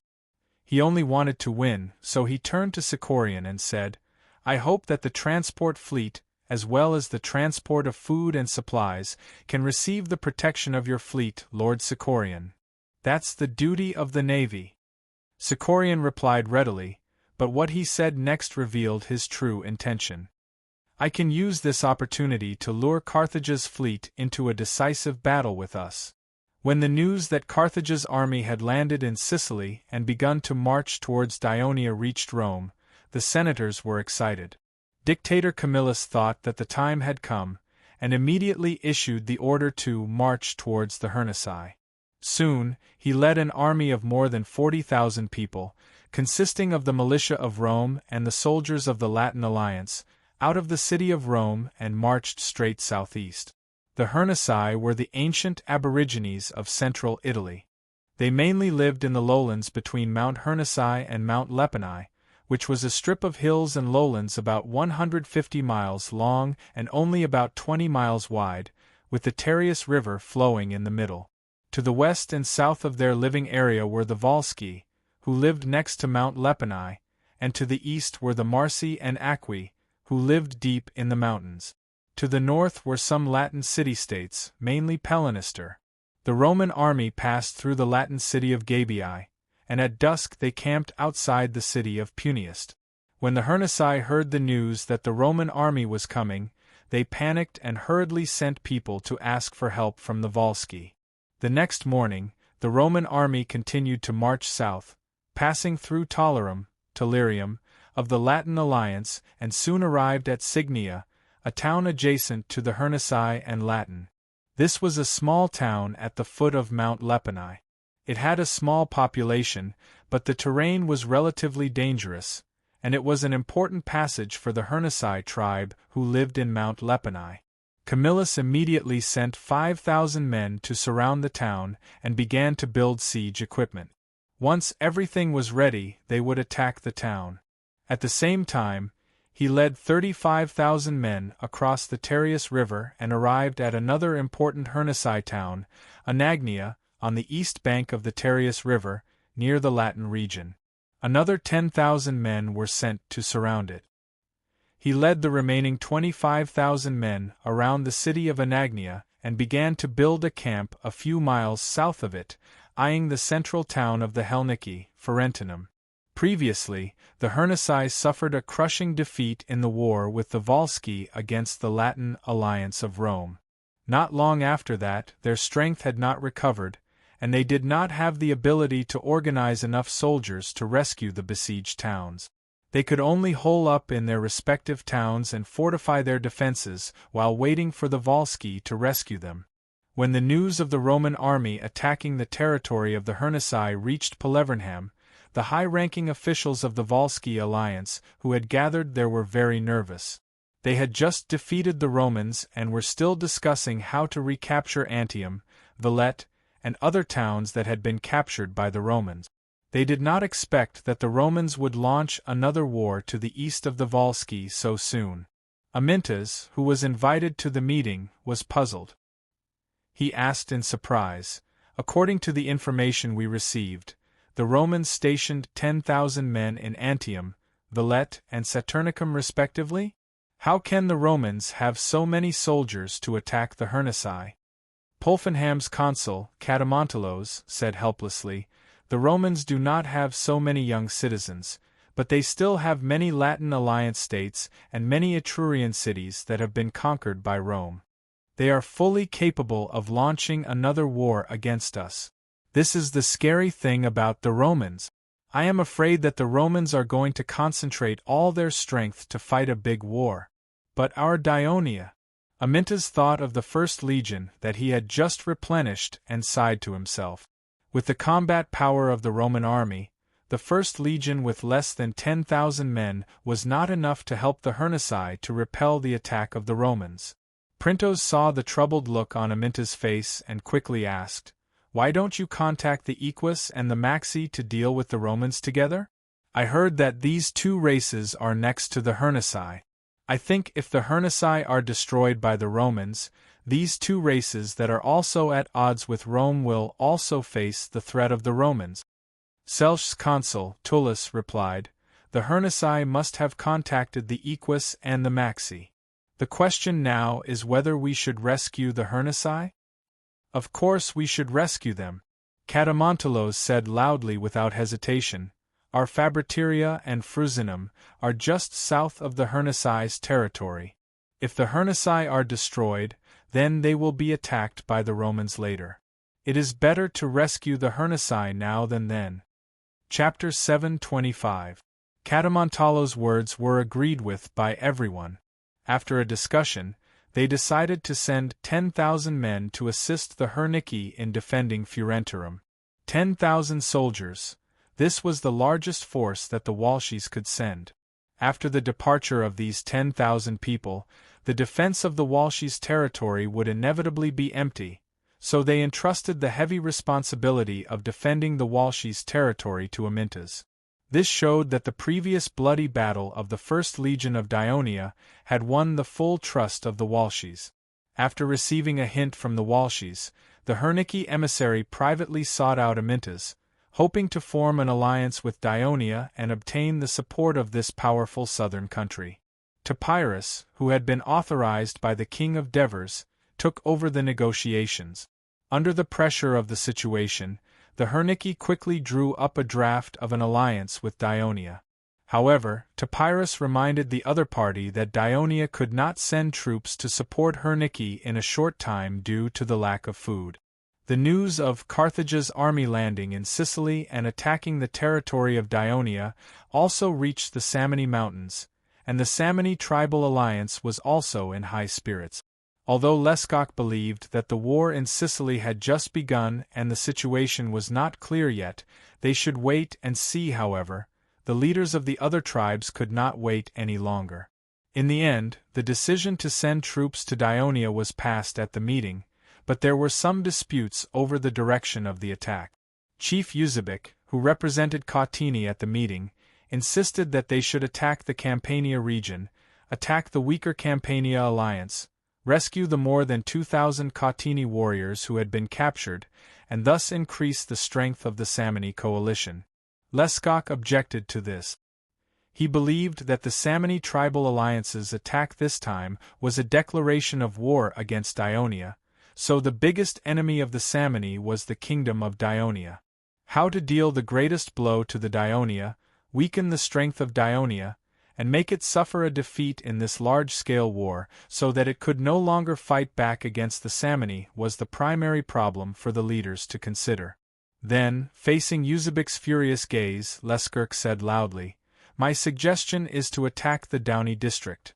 After that, he calmly analyzed. First of all, the Downey region is adjacent to the tribes of Cautini and Pentni, so it's easy for us to send troops. You have to know that the number of soldiers we will be leading this time will not be small, so the consumption of food will be a big problem. The closer the distance, the less food consumption will be on the road. Moreover, the border between Downey and us is large, which means that we have more places to attack. This will catch the Dionia people off guard. Pentney's great leader Bardani and Caracini's great leader Contruk nodded thoughtfully. Secondly, the Downey region was newly occupied by the people of Dionia 2 years ago. As far as I know, the Downey people haven't completely submitted to Dionia, and the Dionysian army in the Dori region has just been formed.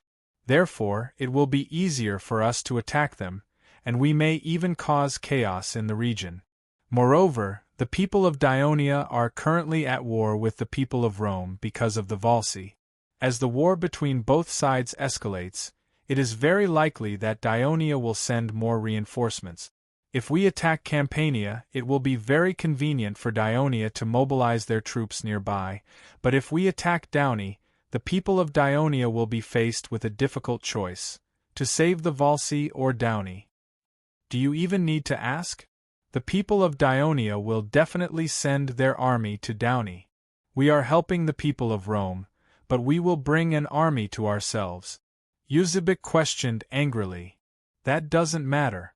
We can just retreat to the mountains. It's very convenient anyway. Leskirk smiled. But for the people of Dionia, it will be inconvenient to mobilize their army back and forth. This will give the people of Rome more time to eliminate the Volsi. Once the people of Rome completely conquer the Latin region, we can even make way for them to attack Campania. Do you think the people of Rome will listen to you? Eusebic sneered. As long as the people of Rome don't want the people of Dionia to take revenge on them in the future, they must step up their attack now. I heard that the newly elected dictator of Rome, Camillus, is a smart man, the customer said patiently. Once the army of Dionia is mobilized to deal with the people of Rome and Carthage, we can attack Downey again, or even Pucetti to the south. Also, Leskirk looked at Eusebic and said in a serious tone, "We need to capture as many captives as possible in Downey, and then ask the people of Dionia to exchange the captives for the warriors of Cautini." Eusebic's eyes brightened. "Will the people of Dionia agree?" he asked urgently. "According to the way the Devers treated their people in the past, they will most likely agree. And if they want the people of Downey to submit to them, they must also agree," Leskirk said with certainty. At this time, Contruk asked, "Why don't we attack the region of Potentia first and take back the land that the people of Hilpini lost?" referring to Capusa? Leskirk was already prepared. He said, "The mountains in the region of Potentia are rugged. It will take a long time to completely conquer it, and it will be enough for the people of Dionia to mobilize their army for a counterattack. The defeat of the old leader Villani is a lesson. What's more, the Abenelum is blocking in front of the region of Potentia. If our army passes through it, it will definitely cause a strong reaction from Gurney, which is likely to lead to a war. This will go against the ancient tradition of the Samanai people." Leskirk's words were reasonable, and the conservative Contruk nodded repeatedly. He finally said, "This was originally an internal matter of the Hilpini tribe, but now Gurney has become an important issue that seriously affects the survival of the entire Samanai people. So I suggest that after this war, the entire alliance will do its best to force the tribes of Abenelum to expel Gurney, and you will send a new leader. If the tribes of Abenelum refuse to do so, we will work with the priests of the Samanai priest group to pray to God Savone and announce that we do not recognize the Abenelum as Samanai people, and we will wage war against them." "I also agree with this proposal." Eusebic immediately agreed. Then, Bardani also nodded in agreement. Leskirk hurriedly expressed his gratitude. He breathed a sigh of relief. The thorn in his throat was finally going to be removed. In the military conference room of the royal palace of Dionia, the Devers and several key officers of the Ministry of Military Affairs had been studying the ongoing war for several days. Chief of Staff Felicius stood in the middle of the conference room, leaning against the huge topographic map of the Italian peninsula and Sicily, which was carefully carved out of mud and cement. He held the position of Minoa with a wooden stick and explained, "Your Majesty, the commander of Sicily, Lord Prososus, wrote a letter saying that he will lead 15,000 soldiers and join forces with the militia of friendly cities to take the initiative to attack Minoa and face the main forces of Carthage. After our analysis, he has a higher chance of winning. Prososus is very courageous and determined. Let him do it." The Devers nodded approvingly. He had already understood the situation. At this moment, he even teased, "I'm afraid that the action of the 8th Legion has stimulated Thurian." "Yes, Your Majesty. The clippers of the 1st and 2nd Fleets have explored the south and north coasts of Sicily many times, but they have not found any traces of the enemy fleet. This has prevented Lord Thurian's wish to fight the Carthage fleet to the end," Felicius replied. The Devers frowned and bent down to look at the entire map. He muttered, "The strength of Carthage's navy is not much different from ours, and they have never fought with us before. Logically speaking, it is impossible for them to avoid a battle. We must be careful. The Carthage navy will bypass Sicily and launch a surprise attack on our coast of Italy. The General Staff has also considered this. We have already informed the 3rd and 4th Fleets to be on high alert. Also, the merchant ships coming and going from various ports have not reported any traces of the Carthage fleet," Tormid continued. "Continue to explore carefully. Don't let your guard down. Also, remind Thurian not to be too rash. We must first ensure the victory of the 8th Legion and Carthage's army in this battle," the Devers warned. "Yes, Your Majesty. I will immediately send a clipper to inform Thurian," Felicius replied. The Devers turned to look at the quartermaster Alpines. "Can the food supply for the Sicilian fleet still cope?" "Your Majesty, with the food delivered from Egypt, and Catanai also bearing a part of it, it can barely last for about 20 days, Alpines answered seriously, enunciating each word.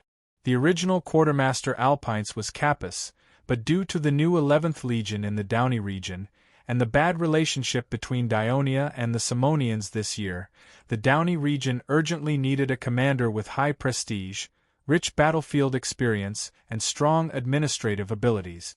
The Devers thought about it and finally decided to send Capus to temporarily serve as the commander of the 11th Legion.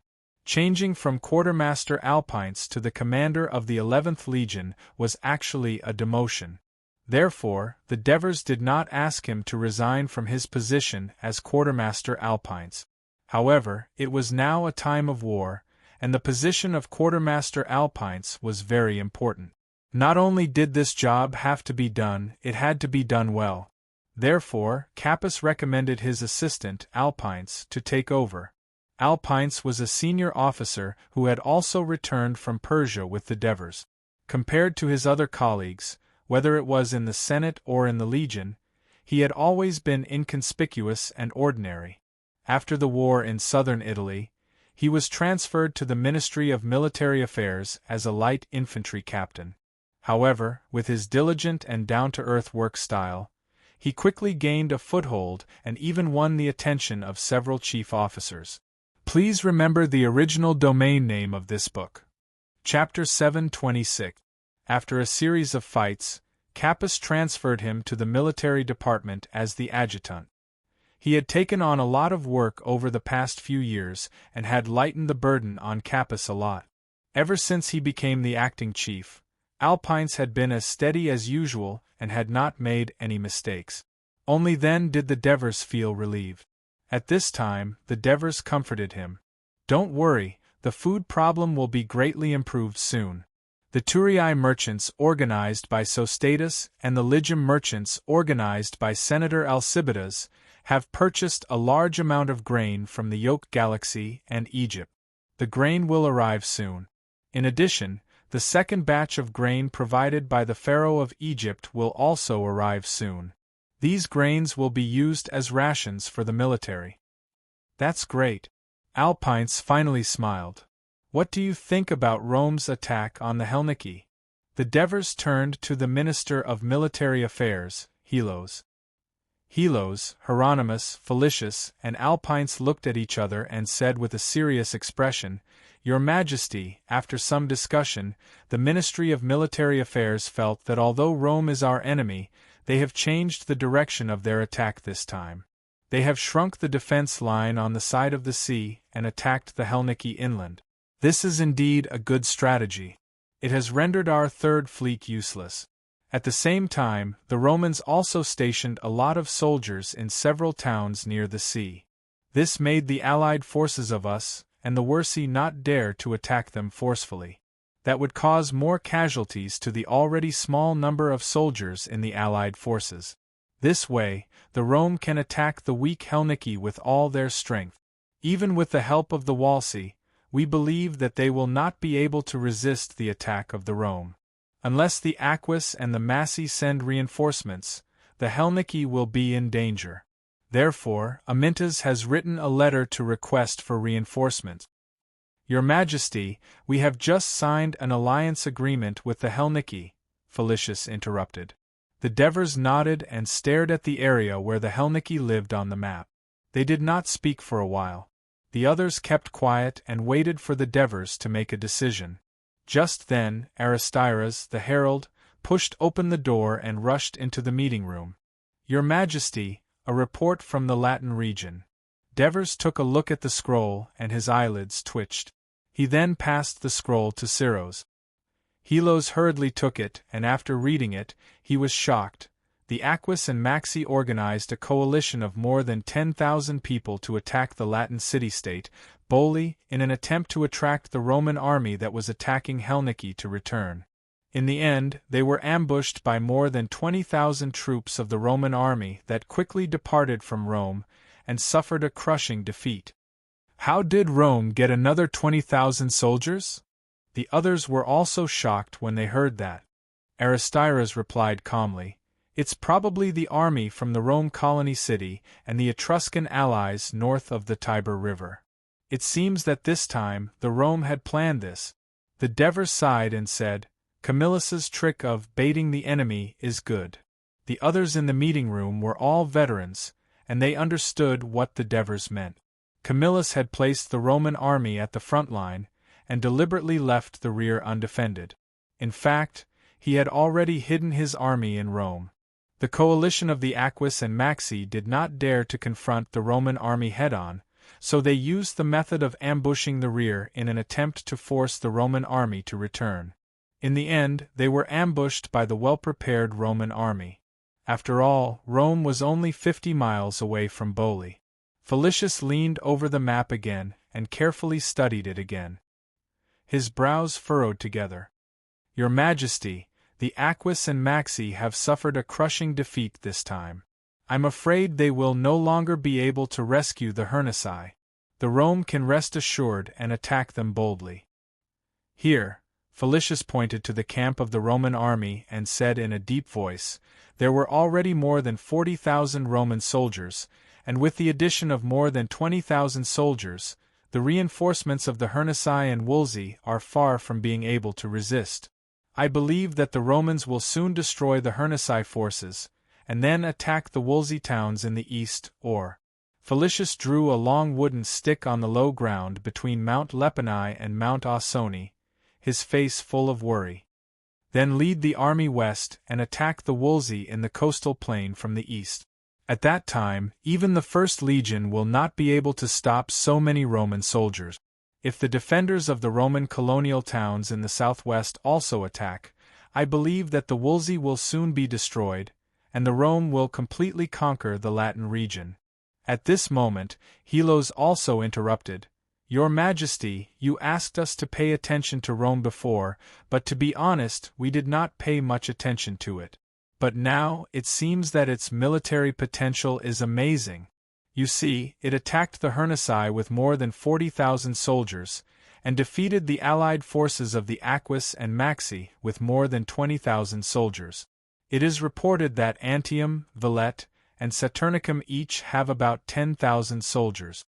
This means that it can at least organize a huge army of 100,000 soldiers. Assuming that these troops are not as strong as the Roman army that fought against the First Legion, it will still cause us a lot of trouble. The other officials of the Ministry of Military Affairs also expressed their agreement with Helos. The huge army of Rome is indeed a big problem. The Devers looked around at them and said in a deep voice, "But the biggest problem is their dictator, Camillus. Although Carthage is powerful, their ruler, Hanno, obviously has no experience in war, and he does not understand the meaning of this war. The generals and troops that he sent out are like playing games. But Camillus obviously knows that the war with us is related to the life and death of Rome, so he has used all his strength from the beginning. I have received information that he has even proposed and passed the proposal in the Senate of Rome to distribute the newly conquered land to the landless poor, and to actively absorb the refugees of Latin and Etruria as Rome citizens. In this way, not only will it be possible to alleviate the fierce conflict between the nobles and the civilians in Rome, but the number of Rome soldiers that can be gathered will also increase rapidly. Everyone, Rome is not creating a big problem for us, but a real threat to our kingdom of Dionia." The words of the Devers made everyone's face turn gloomy. Even Hieronymus, who usually did not like to talk, could not help but scold, "This Rome. Not only did they steal our military system, but they also copied our political system from Dionia." Whether Rome's military system was created by itself or learned from Dionia was a topic that the officials of the Ministry of Military Affairs would occasionally talk about when they were free. But at this moment, no one present was in the mood to discuss this issue. Everyone stood next to the three-dimensional map, staring cautiously at the city that was both familiar and strange at the same time on the bank of the middle reaches of the Tiber River. Suddenly Tormid said, "Your Majesty, I have an idea. If the people of Rome destroy Helniki and attack the towns in the mountains to the east of Wolsey, then their sphere of influence will be bordering the Simonians.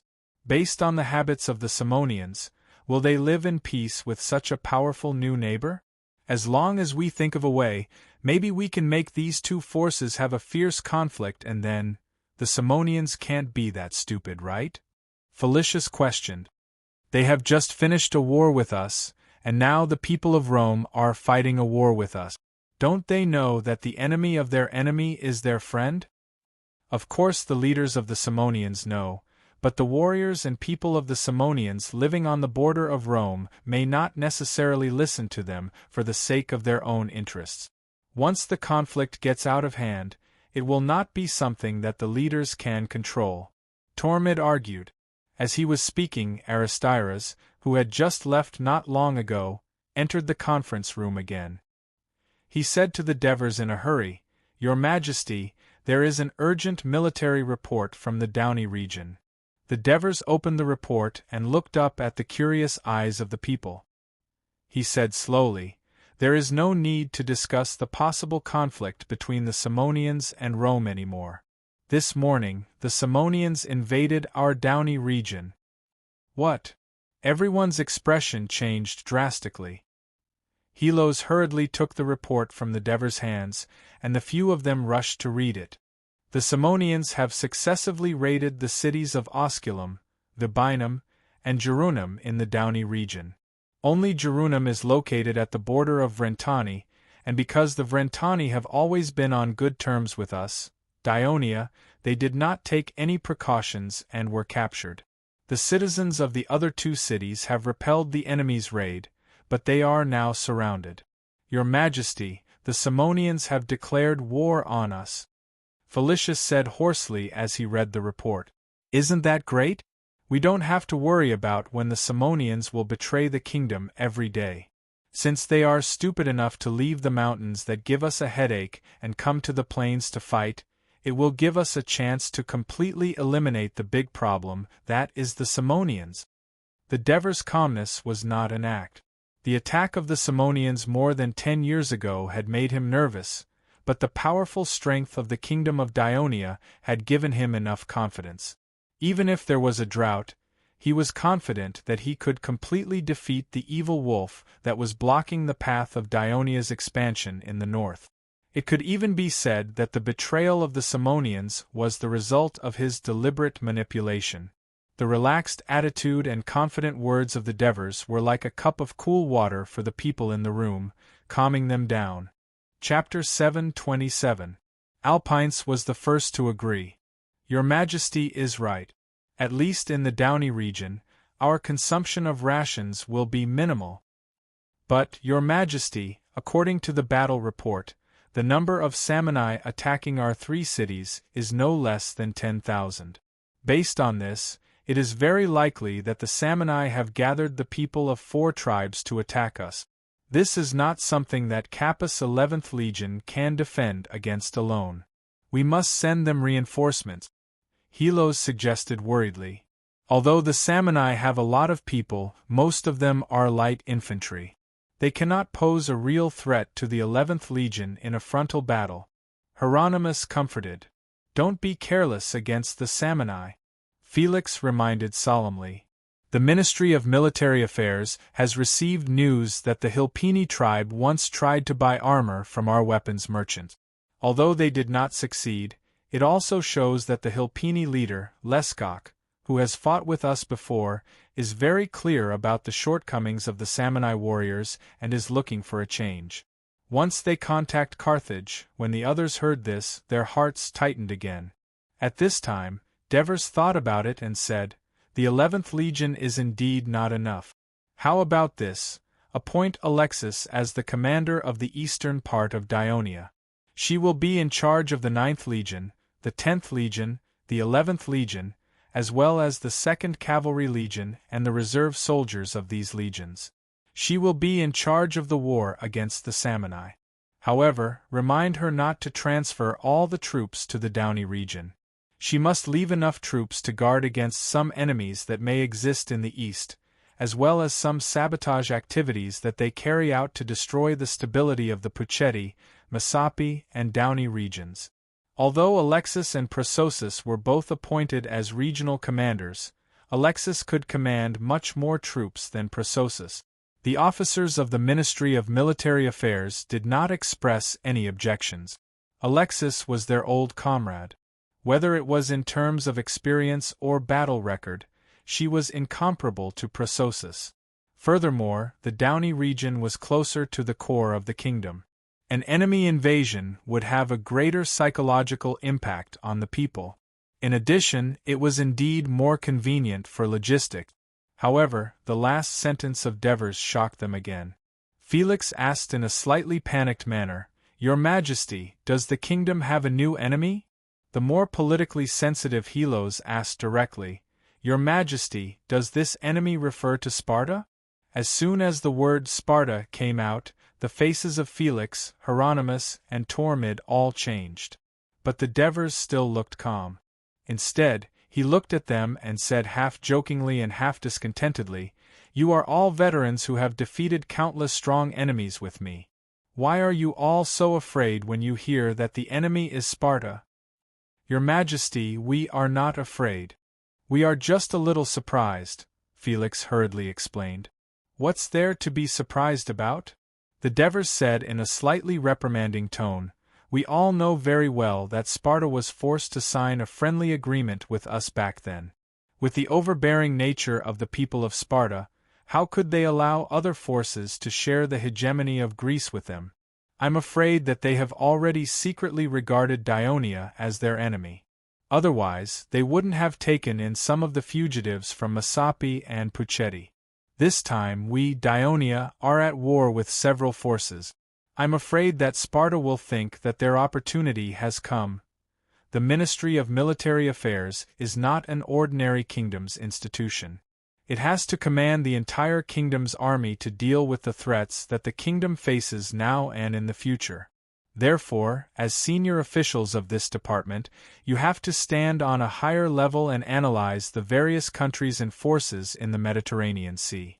Not only do you have to deal with the present, but you also have to predict and prepare for the future. The words of the Devers were a little tactful, but it made the people present feel ashamed. For a moment the hall was a little silent. The Devers threw out a timely topic. If Sparta wants to intervene in this war, what will they do? And how should we deal with it? Go back and think about it carefully, then write a plan for me. Yes, Your Majesty. The 5 people said goodbye and left. The Devers walked in front of the map and pressed the icon of Rome with his hand. He looked at the Helniki region, where the army might have gathered, and then moved his eyes to the towns that had just become the colony of Rome in the southwest of the Latin region. Finally, his eyes returned to the city of Rome. He pondered for a long time, and a bold plan was brewing in his mind. The news of the Samni invading the Daurne region quickly spread throughout Turia. The people did not show much panic. After all, the thrilling war in southern Italy had happened more than 10 years ago, and the Samni people were defeated by the Dionysian army. They firmly believed that the brave and large army was enough to repel the invading enemy, so the pace of life of the people was still the same as usual. The merchants, on the other hand, smelled a business opportunity. Whether it was the purchase of war materials, transportation, weapon maintenance, or even the sale of spoils of war and captives, there was a lot of profit to be made. However, in an emergency Senate meeting, the senators from the Daurne region urgently requested that the king of the Devers immediately take military action to save the people of Daurne who were suffering from the war. Not only must they repel the Samni people who tore up the alliance and brazenly invaded, but they must also teach them a terrible lesson. The proposal of the Daurne senator was supported by Senator Pchetti and Senator Cullum of Galagusso. After all, the city of Galagusso was located in the mountains to the north, adjacent to the Samni people. The same was true for Pchetti. The city of Verosa in the north had been invaded by the Samni people several times in the past, and was even captured once. In fact, the Devers were very happy to see such a situation happen.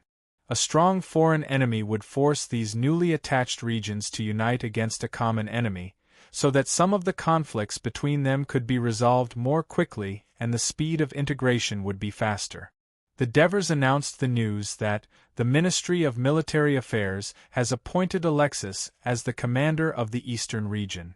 She will be in charge of commanding the 9th, 10th, and 11th legions, as well as the 2nd Cavalry Legion to encircle the Samni people.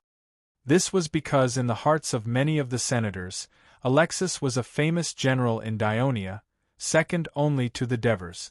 Moreover, the Daurne region was originally conquered by him, so he should be more familiar with the situation there.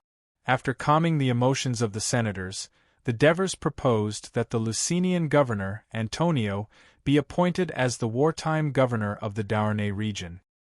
He would be in charge of all the towns in the Daurne region and assist Alexis in dealing with the invasion of the Samni people. Regarding this, there was not much of an objection from the Devers. Although Antonio had been neglected a few years ago because of the Laodicean incident, he had performed well in the past 2 years after he became the governor of Lusnia. Lusnia was once the central town of the Daurne people, and under his management, it had always been harmonious. Moreover, he was also the hero who conquered the eastern part of Sicily in the southern Italian war. It could be said that he had a strong alliance with Alexis, which made the senators even more confident in defeating the Samni people. In addition, Antarcticus proposed that they should send an envoy to the Flentani region to inquire about their views on the Samni people's invasion of Daionia. This way, they could judge their stance and decide whether the kingdom should treat them as enemies or not. After all, from the current situation of the war, the town of Gurum near the border of Flentani was attacked by the Samni people and fell. It would have been impossible without the cooperation of Flentani. Furthermore, Antarcticus also proposed that they should send the 4th Fleet to strengthen the patrols along the coast of Flentani. As long as they discovered any abnormal ships docking at the ports of any town in Flentani, they should immediately sink them. This was actually because they were worried that the people of Carthage would transport war resources, such as armor and food, to the Samni people who did not have ports. Their proposals were all approved. Compared to the Carthage army that landed in Sicily, facing the invasion of the Samni people, the reaction of the elders was more intense. Moreover, their opinions were unanimous, and they were full of fighting spirit. This might be because the Douarnenez region was too close to Thurii, and it would be easy for the war to spread to other regions around it. Unlike Sicily, which was far to the south and separated by the strait, although Carthage's national strength was stronger, the army was still slowly marching outside the territory of the Kingdom of Dionia from the declaration of war until now. The long preparation time had already dissipated the excessive worry of the elders. Of course, at the same time, this also had something to do with the Laodicean case that caused many Sicilian elders to fall from power, resulting in there being not many Sicilian elders left in the Senate.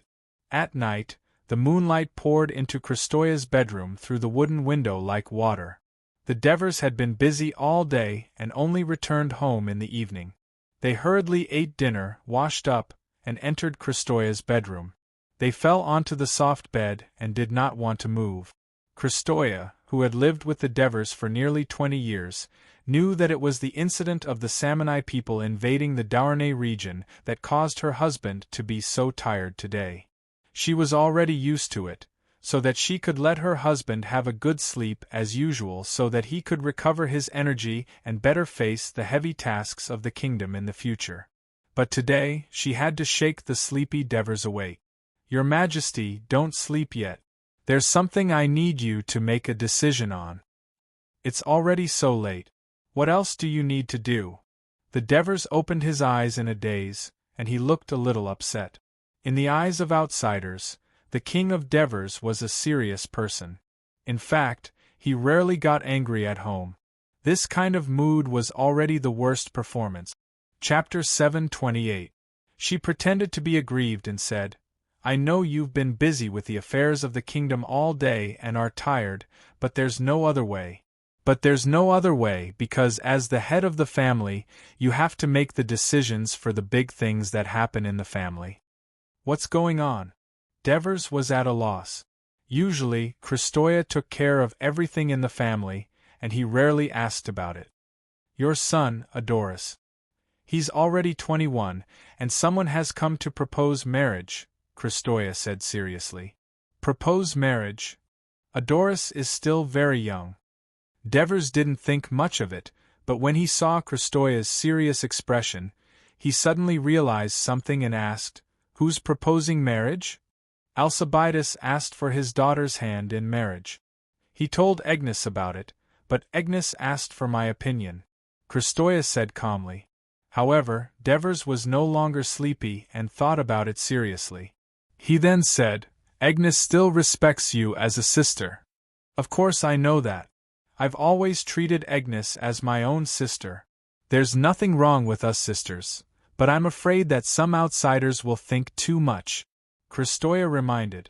Devers sighed, feeling a headache coming on. He would rather face an army than deal with these trivial family matters, but he knew that if he didn't handle it well, it might affect the harmony of the family. He thought about it and said, "I'm afraid it won't be good to directly reject Alcibiades. After all, he played an important role in allowing Lygium to completely merge with the kingdom. He also organized the Lygium merchants to buy food for the kingdom in Yoke Galaxy, and he's also a relative of our family. How about this? Tell Adoris and see if he's willing. After all, he's only my adopted son, and even his name has been changed. If he doesn't agree, I can't force him to marry me, right? At the very least, letting them meet could be considered as a response to Alcibiades' request. I wonder if Alcibiades can adapt to the marriage customs of the Kingdom of Dionia? The traditional marriage customs of Greece do not allow the man to see the woman before marriage, but Dionia is much more open. Not only do they have the practice of blind dates, but most of the children of the citizens of the same town go to the same school since childhood. Although the boys and girls are in different classes, they see each other every day. There are many couples who get married because of this. At this point, Devers asked, "Have you seen Alcibiades' daughter?" "Agnes brought her here for me to meet. She's a beautiful lady, and seems to have received traditional noble education. She's very polite, Christonia emphasized. With Adoris's temperament, I'm afraid he won't like traditional Greek girls, Devers muttered. But what if he falls in love? Christonia was still a little worried.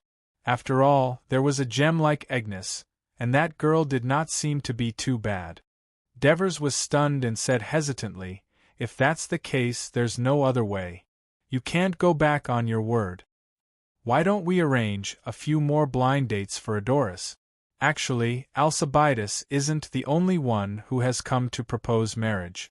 Myron's wife, Strompoli's wife, Buccosa's wife. They've all mentioned it at the gathering. If Adoris still chooses Alcibiades' daughter, it means that this is indeed a marriage bestowed by Hera, and we should also give our blessings," Christonia suggested. Devers knew that the gathering Christonia was talking about was a small banquet she had organized in the mansion a few years ago. At first, the participants were only Andrea, Asuna, and occasionally Agnes. As time went on, it became bigger and bigger. At its peak, there were nearly 50 participants, most of whom were the wives of the elders. It was also nicknamed the Madame Senate by the meddlesome tourists, as it did not hinder the Deverses' administration, and on the contrary, it gave them another channel to understand the thoughts and movements of the elders. Sometimes, Christonia could even help them resolve family disputes, so the Devers did not stop it. Instead, to avoid arousing suspicion, they built a banquet hall next to the mansion for their gatherings. At the same time, they sent guards to guard it and did not allow men to enter. At this moment, the Devers said rather proudly, "Even if Adoris is an adopted son, he's still my adopted son. It's impossible for him not to be welcomed. With so many good girls for him to choose from, I believe he'll find a good wife. I reckon that when it's Clotho's turn, the door of my house will probably be broken by matchmakers." "You want Clotho to go on a blind date as well?" Christonia looked at him with a smile that was not a smile. "It's just a joke," the Devers hurriedly said with a straight face. "Clotho is different from Adoris. His marriage cannot be decided by himself. It must be beneficial to the rule of our family and the stability of the kingdom." Christonia was not angry at the Devers for not giving Clotho Catax the freedom to marry. Instead, she smiled like a flower. She knew that the Devers' words meant that he had always regarded his eldest son as his heir. Christonia stretched out her snow-white and slender hands and took the initiative to massage the Devers' body. After being woken up, the Devers couldn't sleep anymore. He squinted his eyes and enjoyed his wife's gentle service. He murmured to himself, "It's about time to find a wife for Adoris. Let him settle down as soon as possible. Otherwise, he'll be yelling about going to the Latin region to fight every day." "You're not going to send him to the battlefield again?" Christonia asked casually. "That's impossible. When it's time to send the 2nd Division to fight, of course, he'll go. Otherwise, what will the other soldiers think?" The Devers said without hesitation. "What about Clotho? He's not even 19 yet." "He's still a reserve soldier," Christonia asked casually. "Of course, he'll go too. As soon as the Devers finished this sentence, the hands that were massaging his body immediately stopped moving. He turned to look at the worried Christonia, who was about to say something. "He's just following me. He's already an adult. It's time for him to understand what a real war is like. In this era, it's very difficult to become a good king if you don't understand military affairs and war. Hey, don't stop. The left side of my back is a little sore. Give me a good massage." Christonia let go of her worry and smiled as she continued to massage her husband. "Are you going to the battlefield again this time?" "I haven't decided yet. It depends on how the war develops." The Devers closed his eyes slightly and said faintly. He was immersed in his thoughts again. After so many years, Christonia had gotten used to her husband's victory after victory, so she wasn't worried about his safety. "Your Majesty, are you still awake?" Christonia asked softly after a while. The Devers responded. I want to start a new business. Can you give me some advice on what to do? The Devers was stunned. He turned to look at Christonia, who was bending over and massaging his back. He asked in confusion, What's the problem? The kingdom's business is becoming more and more prosperous, and there are more and more merchants. Whether it's restaurants, school supplies, or ball games, there are many new shops and restaurants competing with us. Although according to what you said, the commercial products we've established, the brand is already well known and loved by the people of the kingdom, but our income has been slowly declining for the past 2 years. We need a new business to quickly increase our profits. Christonia complained to the Devers. Don't you still have a monopoly on the deposits and loans of the entire kingdom? The Devers said disapprovingly. Just one bank isn't enough. We have so many children, we need to prepare more for them in the future. Christonia said resolutely. In reality, this was an idea she'd come up with on the spur of the moment. She'd been stimulated by what the Devers had said about Agnes's brother, Alcibiades, organizing the merchants of Ligium to buy food. She needed to be richer and have more influence in the kingdom's business. Christonia's words of concern for the children's future had moved the Devers. At the same time, the drought had made him feel that he was in a financial predicament. Opening up a new source of income for Christonia would naturally lead to a new business for the kingdom. He searched his mind for ideas from his previous life that would be suitable for the kingdom's trade, but his eyes couldn't help but be attracted to the 2 snow-white lumps of Christonia's loose nightgown as she bent over him. They swayed like water droplets as she moved her delicate body. A thought flashed through his mind and he blurted out, Christonia, you can make women's underwear. Underwear? Christonia muttered the new word that the Devers had come up with. She said with slight disappointment, You mean the underwear? We make them at home and wear them ourselves. No one will buy them from the market. No, I'm not talking about the underwear. The Devers shook his head. Do you still remember that you wear Aphrodite's brassiere when you get married? I didn't wear it when I married you. Christonia didn't forget to grumble coquettishly at this time. The Devers didn't know whether to laugh or cry. He said, This underwear is somewhat similar to brassiere, but it's more complicated to make than brassiere. It's more comfortable to wear, and it accentuates the beauty of a woman's figure, increasing the temptation for men. Christonia immediately became interested and asked, What does this underwear look like? It's... The Devers wanted to describe it, but didn't know where to start. He simply let Christonia lie down and took off her light nightgown. Chapter 729. Christonia was almost 40 years old. As a mother of 3 children, her skin was not as tight and elastic as it was when she was young, but it was still white and smooth, and her figure was well maintained. Devers could even smell the faint rose fragrance coming from her body. He knew that Christonia had been learning from the Egyptians over the past few years. Every time she took a bath, she would mix a little milk in the hot water, sprinkle rose petals, and stir before using it. It seemed that the effect was obvious now. First of all, let me talk about the bra. Divers swallowed his saliva, stretched out his hands and formed a bowl shape, gently covering Christonia's full and soft breasts. First of all, according to the size of each woman's breasts, make a cloth cover in the shape of my hand, then connect it with thin strips of cloth, extend to the armpits and shoulders, then fasten it on the back with thin buckles. Divers said as he gently stroked Christonia's skin with his fingers. Although the tickling sensation made Christonia smile, she tried her best to focus on listening to Roland. Devers was also controlling the slowly rising desire in his heart. He swallowed again and reached his hand between Christonia's legs. Christonia could not help but tremble, but she heard Devers say softly, "And the bra." Devers's fingers moved from the front to the bottom, drawing the shape of the underwear in this mysterious forbidden area. Christonia's eyes shone with shrewdness. Temporarily forgetting the burning desire in her body, she said excitedly, "This is really a gift from Aphrodite to us women. I can't wait to make them and promote them to my friends at my party. I believe that they will soon become popular in the kingdom." Devers praised Kristoya in his heart. After years of honing, Kristoya's business sense was very keen. These noblewomen in the kingdom could easily become the standard of fashion. He added, "You can try to modify the shape, color, and material of these underwear to meet the needs of different people. I'll let people try it slowly.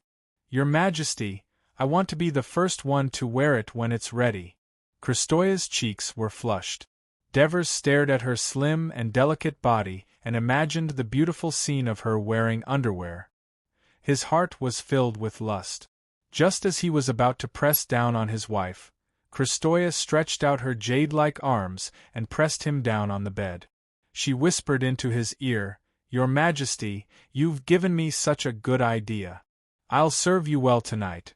After Alexis received the Devers appointment and the Devers instructions and reminders, she hurriedly went to the Ministry of Military Affairs and once again chose Mathesius as her adjutant. As he was in a hurry, he did not go home to say goodbye, nor did any of his colleagues come to see him off. Only his son-in-law, Stephos, heard the news and hurried to the quay of the port of Thurii to see him off, but he had already boarded a fast ship bound for the port of Tarentum. More than an hour later, the fast ship docked at the military port of Tarentum. This military port, where the main force of the First Fleet of Dionia was stationed, was usually very lively. It was completely a prosperous small city, but the start of the Sicilian War caused the fleet to leave, so it became a little deserted. Alexis was not in the mood to pay attention to this. With the warrant from the Ministry of Military Affairs, he exchanged for 2 war horses in the military port, then galloped east with Mathesius in the direction of Brindisi. Their destination was the station of the 4th Cavalry Regiment. As the soldiers of the 4th Cavalry Regiment were from the Puccetti and Massapi, the barracks of the 4th Cavalry Regiment were set up in Brindisi, which was located between these 2 regions. This was also to make it convenient for the soldiers to come and train. At the same time, the stationing of the 4th Cavalry Regiment was beneficial to the defense of Brindisi. In the afternoon, Alexis arrived at Brindisi. Brindisi was the only town in the Kingdom of Dionia that was designated as a military port, which meant that the entire city was built around the military port. The people in the city were mainly sailors and their families of the 4th Fleet, with a small number of soldiers and their families of the 4th Cavalry Regiment. Of course, it also had a governor, but this governor was not a senator, but a middle-level administrator appointed by the Senate.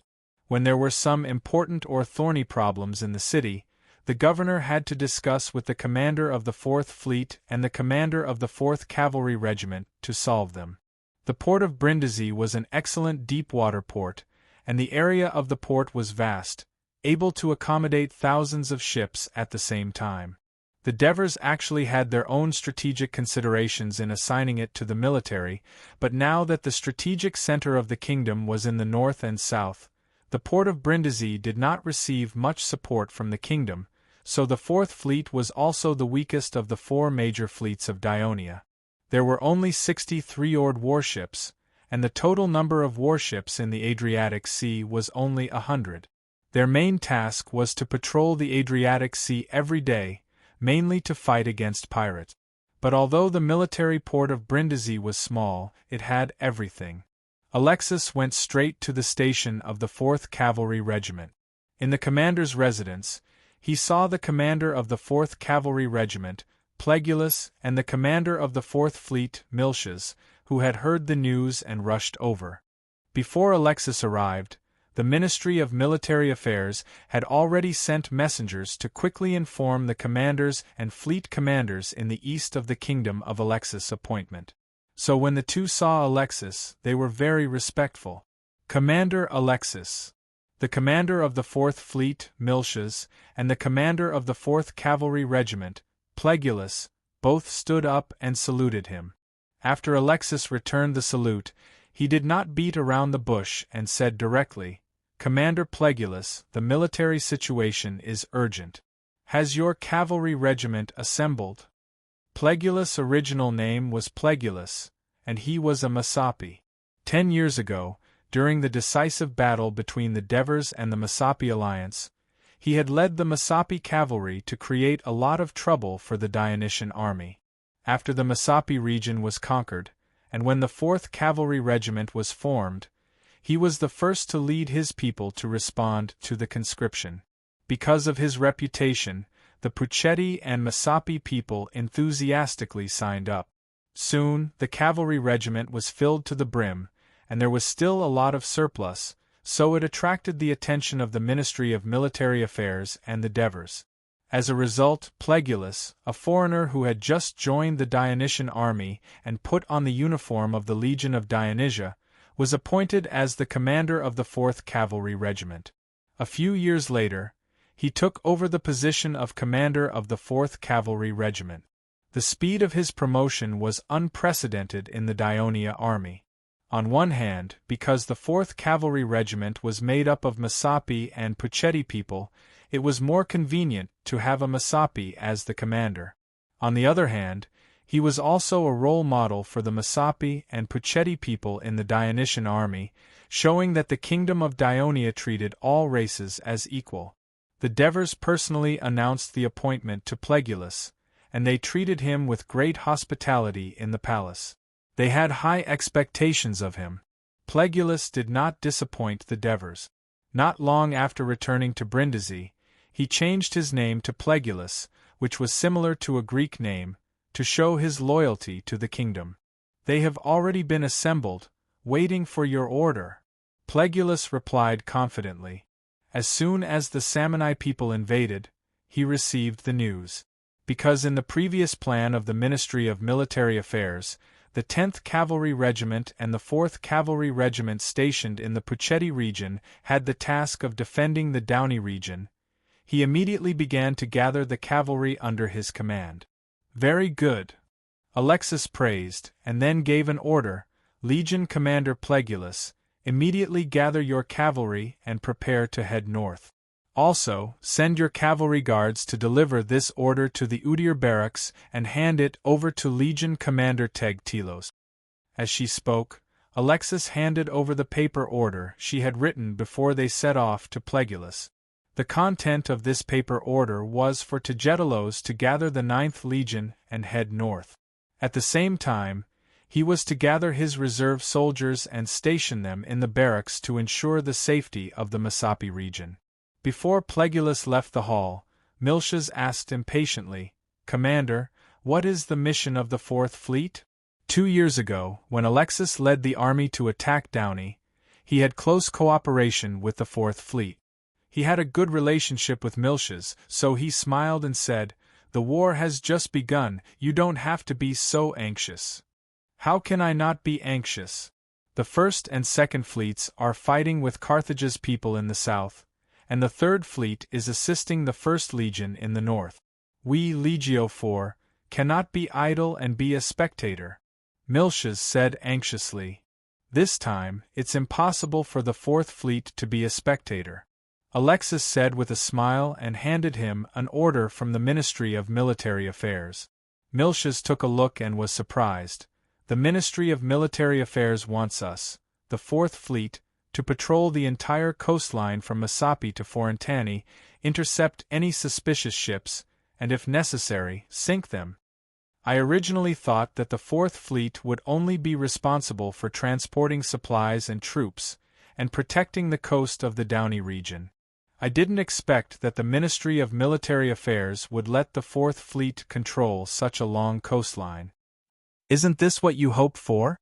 Samni is not the only enemy in Dionia. I took the 9th and 10th Legions with me, and the Masapi and Puchetti regions are empty. I will have to rely on your 4th Fleet to ensure the safety of the sea behind me, Alexis said solemnly. Chapter 730. Miltiades was deep in thought after hearing this. One more thing. You'd better arrange a few fast ships at the port of Cypentum. If I need the 4th Fleet's assistance, I'll be able to notify you immediately. After hearing this, Miltiades shouted in dissatisfaction, Our 4th Fleet only has 100 warships. to patrol such a long coastline, stop any hostile forces from attacking from the sea, and help you in battle. My warships and sailors are completely insufficient. If the Fourth Fleet performs well in this war, I think the Ministry of Military Affairs will definitely consider increasing the size of the Fourth Fleet. Alexis could only encourage him in this way. Proglus quickly assembled the 4th Cavalry Legion. Alexis immediately led the 2,000 cavalrymen out of Brindisi and quickly headed north into the Pucetti region. In the evening, they finally arrived at the military camp near Silvestra city. When the commander of Legio IV, Meliscianda, personally welcomed Alexis into the military camp, Alexis, who had been running around for a day without rest, was so tired that he was staggering. After all, he was over 50 years old and did not have the exuberant energy of a young man. However, he still asked with concern, "Has the 10th Legion been assembled? Our brothers are all in the military camp." The youngest commander said in a loud voice, "We're just waiting for the commander's order, and we'll immediately rush to the battlefield. Arrange the accommodation for the cavalry legion, and also arrange a place for me to sleep. Let me have a good sleep." Drowsiness overwhelmed her, and Alexis couldn't help but yawn. "Tomorrow? Early in the morning, we'll leave." The surrounding soldiers who heard this were all excited. Early in the morning the next day, the camp's bugle sounded. The soldiers of the 10th Legion and the 4th Cavalry Legion did not wrap up their armor and weapons and carry them on their shoulders. Instead, they hurriedly put them on, walked out of the barracks, and rushed to the field. In the camp's conference room, Alexis, Meliscianda, and Proglus urgently held a short military meeting. "What's the situation like in the Downey area?" Alexis asked. As the commander of the 10th Legion that was close to Downey, Melisande naturally knew the most about the situation. "According to the report from yesterday's scouts, the Samnian army is still surrounding Ascurum and Vibenrum," he replied immediately. "The enemy occupying Gruum has not left, but a small number of Samnian soldiers have rushed into the hinterland of Downey to loot." Melisande's eyes widened. In fact, it had only been 2 days since the Samoyed invaded. It was impossible for the Samoyed to attack a new target so quickly. Alexis then asked, "Where is the 11th Corps?" "He's still guarding the barracks," Melisande replied. When they conquered the Downey area 2 years ago, Alexis was already familiar with the terrain there. The central city of Downey, Lusnia, was not located in the center of the Downey area. Instead, it was more to the northwest, closer to the Samni Mountains. Moreover, there were no large cities to the west that acted as barriers. If the Samnian attacked from the mountains, they could reach the city in half a day if they were fast enough. Therefore, after the Downey area was conquered and Antonios became the chief administrator of Lusnia, this chief administrator wrote a letter to the Devers suggesting that the barracks of the Downey area should be set up on the west side of Lusnia as a fortress to protect the safety of the city. This suggestion was approved by the Devers. Therefore, with Ascurum, Vibenrum, and Gruum under attack, and Lusnia possibly under attack from 3 sides, it was the safest way to station the new 11th Corps in the barracks and wait for reinforcements. Alexis pondered for a while and made a decision. The 10th Legion and the 4th Cavalry Legion will cross the Orfanto River upstream and go directly to Ascurum. Yes. Both Pleclus and Melisande were excited. "Commander, we don't know how many enemies there are in Ascrom," Matthias reminded him. "Commander, we don't know how many enemies there are in Ascrom. Is there an ambush? Isn't it too risky to just rely on one legion and cavalry to attack? We need to be wary of the 1st Legion. I believe in the combat power of the 10th Legion and the 4th Cavalry Legion. I also believe that the Samnian people will not expect our reinforcements to attack them so soon. This will make them unprepared." Alexis raised her head slightly and said confidently, "Even if Ascurum really has a large Samnian army that can surround us, as long as we can hold on, I believe that Capys, Antonios, and Tegatilos will definitely come to our rescue. We can defeat the main force of the Samnian army in one fell swoop. Alexis had seen the battle report of the First Legion. He knew very well that although the forces and types of troops he was leading now were very similar to those of Amyntas, who had rescued Wolsey not long ago, it was different from Amyntas, who was fighting alone. He was fighting within the borders of his country. He firmly believed that if there were any abnormalities, Capus, Antonios, these old comrades would definitely do their best to rescue him, even if he and Antonios had some small conflicts before. The ones who besieged Ascurum were mainly the Pentni tribe. It should be said that their attack was very sudden. When they killed their way into Ascurum's territory, the people of Ascurum were still herding cattle and sheep or farming. They were completely unprepared. Knowing that the Samnian had invaded, many people panicked and ran into the city. The Samnian warriors followed closely behind, trying to take the opportunity to rush into the city. However, the governor of Ascurum was Hesitus. This former leader of the Siren tribe had bravely resisted the oppression of the Briti alliance and started the War of Dionia to conquer the Briti. Later, he helped Helos participate in the southern Italian war. For more than 10 years, he served as the city governor of the Briti region, the Messapi region, and the Puccetti region. Until the year before last, he was transferred to the Downey region. It could be said that not only was his administrative experience rich, but he was also no stranger to military affairs. A few months ago, he received a warning from the Ministry of Military Affairs. All towns in Downey were asked to strengthen their security, beware of the Samnian attack. He did not take it lightly. Not only did he mobilize the people to strengthen the city's defenses, but he also increased the number of patrols to strengthen the patrols at the top of the city. At the same time, every few days, citizens who had participated in military training would gather in the city square to practice formations and fighting for an hour or two. He also organized the citizens who had horses into a small team and took turns to patrol at the foot of the mountain in the west every day. Dozens of days passed, and everything in the Samnian mountains was as usual. There were no traces of war. Due to the repeated advice of his subordinates, after all, frequent military training was not conducive to the upcoming spring sowing. He slightly relaxed his guard and reduced the training. He did not expect that at this time the Samnian would attack. The Ascurum scouts who were patrolling outside the city quickly discovered the enemy. They shouted, "The Samnian are attacking!" to inform the people in the villages that they passed by to evacuate while they rushed into the city. When Hegesippus received the news, he did not panic too much. He ordered to close the city gates, pull up the drawbridge, and sound the alarm at the same time. He asked the young citizens who were still in the city to pick up their shields and spears and go up to the city to defend. At the same time, he also asked the soldiers at the top of the city wall to shout at the people who were fleeing outside the city, advising them to escape to Hidorum in the east. The city gates of Ascurum would never be opened under the enemy's attack. It was because of these measures that when the Samnian army, which was mainly made up of the Pentni soldiers, rushed to the city, they saw that the city of Ascurum was already on guard.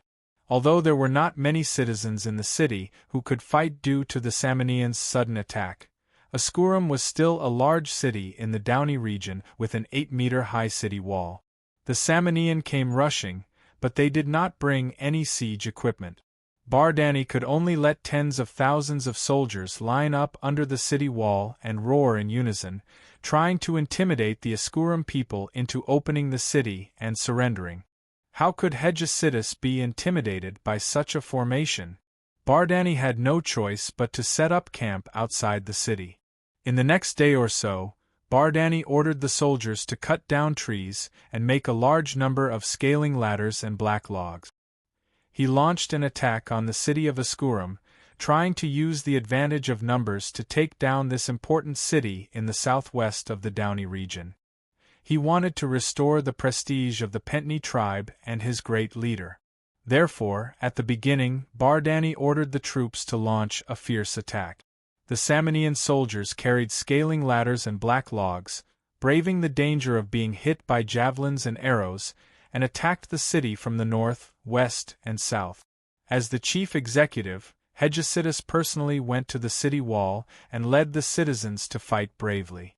The Samnian attacks were like a tide. After one wave of setbacks, another wave of attacks came. The continuous attacks gradually made the Ascurum militia, who were lacking in military strength, unable to resist. In the afternoon, the Samni army managed to reach the top of the west city wall several times. Hephaestus hurriedly gathered the few remaining reserve soldiers and finally managed to drive them off the city wall with great difficulty. Another soldier hurriedly rushed over from the south city wall. "Lord Hephaestus, the enemy has reached the top of the city wall. Inspector Kopakas is requesting help from you." "How can I have any reinforcements here?" With a bitter smile on his face, Hephaestus reached out his hand to wipe away the blood that was splashing on his face and blocking his sight. Looking at the militiamen beside him who were so tired that they could barely move, and hearing the deafening roars of the Samoan warriors, Hephaestus's timidity disappeared in a flash. Resolutely, he turned around and said to the adjutant, "Go to the city immediately and gather the old people to reinforce the southern city. Hold on. Tell Kopakas to hold on. As long as we hold on today, reinforcements will arrive tomorrow." Chapter 731. At this moment, Hephaestus heard the urgent sound of a horn coming from below the city. He could not help but feel nervous. Were the Samnians going to step up their attack? But just as he reminded the soldiers on the city wall to prepare for the enemy's next attack, he saw the Samnians slowly retreating amidst the cries of dissatisfaction. After all, the Samnians had suffered a crushing defeat at the hands of Dionia. Now that they were fighting with the Dionia again, the leaders of the various tribes were on high alert. When Bardani attacked the city, he still sent scouts to the southeast and northeast. At this time, he had just received an urgent report from the scout. In the southeast, there are many Dionia cavalry marching quickly towards Asculum. Their vanguard is not far from here. Dionia's reinforcements are coming so fast. It had only been more than 3 days since the Samnians declared war. Based on Bardani's experience in previous battles against the Greeks, the central town of Dionia, Thurii, had probably just received the news. Perhaps they were debating the war in the Senate, or perhaps they were in a hurry to mobilize their citizens to participate in the war. It would probably take a few more days. Therefore, he felt that there should be enough time to take down Asculum. However, he did not expect the situation to suddenly take a turn for the worse. He was at a loss because at this time, other than more than 100 guards around him, the rest of the warriors were involved in the siege, trying to take down the city in one fell swoop. Fortunately, it's only cavalry. Great leader, quickly withdraw some of the warriors who are attacking the city and organize the defense. The tribal leader next to him reminded. Withdraw? How? Bardani looked at the warriors who were fighting bravely under the city wall anxiously. In his anxiety, he remembered his father's warning before he died. He hesitated for a moment and finally said, "I'm afraid that the Dionia will not only send cavalry. We must retreat. Retreat immediately." Seeing Bardani's resolute attitude, even if the leaders were unwilling, they knew that even if victory was in sight, they could not attack the city anymore. Otherwise, if the Dionia's reinforcements really came, their army would be attacked from all sides and would definitely suffer a crushing defeat. The retreat horn was blown, and the attacking army began to retreat. Seeing several Samoyed warriors jumping down from the top of the city wall, the leaders sighed sorrowfully. Woo! Woo! A loud bugle sounded from the south, and Bardani immediately shivered in fright. Very soon, the ground began to tremble, as if countless wooden hammers were beating a giant drum, emitting rumbling sounds accompanied by a sky full of dust. "The Dionia cavalry is here," a pentenant leader beside Bardani exclaimed. Countless cavalrymen in black helmets and armor galloped out of the cloud of dust. Among them, a large flag was raised high in the air, fluttering in the wind. On the flag was a picture of a Pegasus and a large Greek number, 4, embroidered below it. "My lord, reinforcements are here. Our reinforcements are here." On top of the city wall, the citizens cheered. Hephaestus finally heaved a sigh of relief. The 4th Cavalry Legion did not directly attack the middle section of the retreating Simonians. Instead, they circled to the south wall, quickly spread out their formation, and began to attack the rear of the retreating Simonians. Taking advantage of the Simonians' lack of effective organization as they were busy retreating, and the fact that they were afraid of the Daionia cavalry's sudden attack, they ignored the danger of being attacked by the enemy's javelins and boldly approached within a distance of 10 meters. Then, they used their short javelins, which were almost 100% accurate. They instantly caused a large number of casualties, causing chaos. Taking advantage of the enemy's confusion, the cavalrymen drove their horses and finally caused the Simonians to be routed. Then, they skillfully drove the defeated soldiers to charge at the Samni soldiers in front of them. When panic spread rapidly in the army, even the brave Simonians could not help but flee with their comrades around them. The routed army was like snow rolling down the mountaintop, getting bigger and bigger. Even the team sent by Bardani to stop the Daionia cavalry was wrapped up in the fleeing crowd. Bardani finally gave up and led his personal guards to flee first, leading the routed soldiers behind him in the direction of their escape. The 4th Cavalry Legion's pursuit of the Simonians did not last long. It was not because the cavalrymen did not want to achieve greater results, but because the city of Asculum was located on the south bank of the upper reaches of the Carapel River. It was originally located at the foot of the mountain, less than 6 to 7 miles away from the vast mountains. Moreover, the terrain along the way was uneven, so the routed Simonians quickly fled into the mountains. No matter how brave the Daionia cavalry was, they could not ride on war horses to chase after the enemy in the mountains. They could only return resentfully. This short rescue battle ended just like that. The Simonians suffered more than 2,000 casualties in the siege battle and the surprise attack by the Daionia 4th Cavalry Legion, while the 4th Cavalry Legion only suffered slightly more than 100 casualties.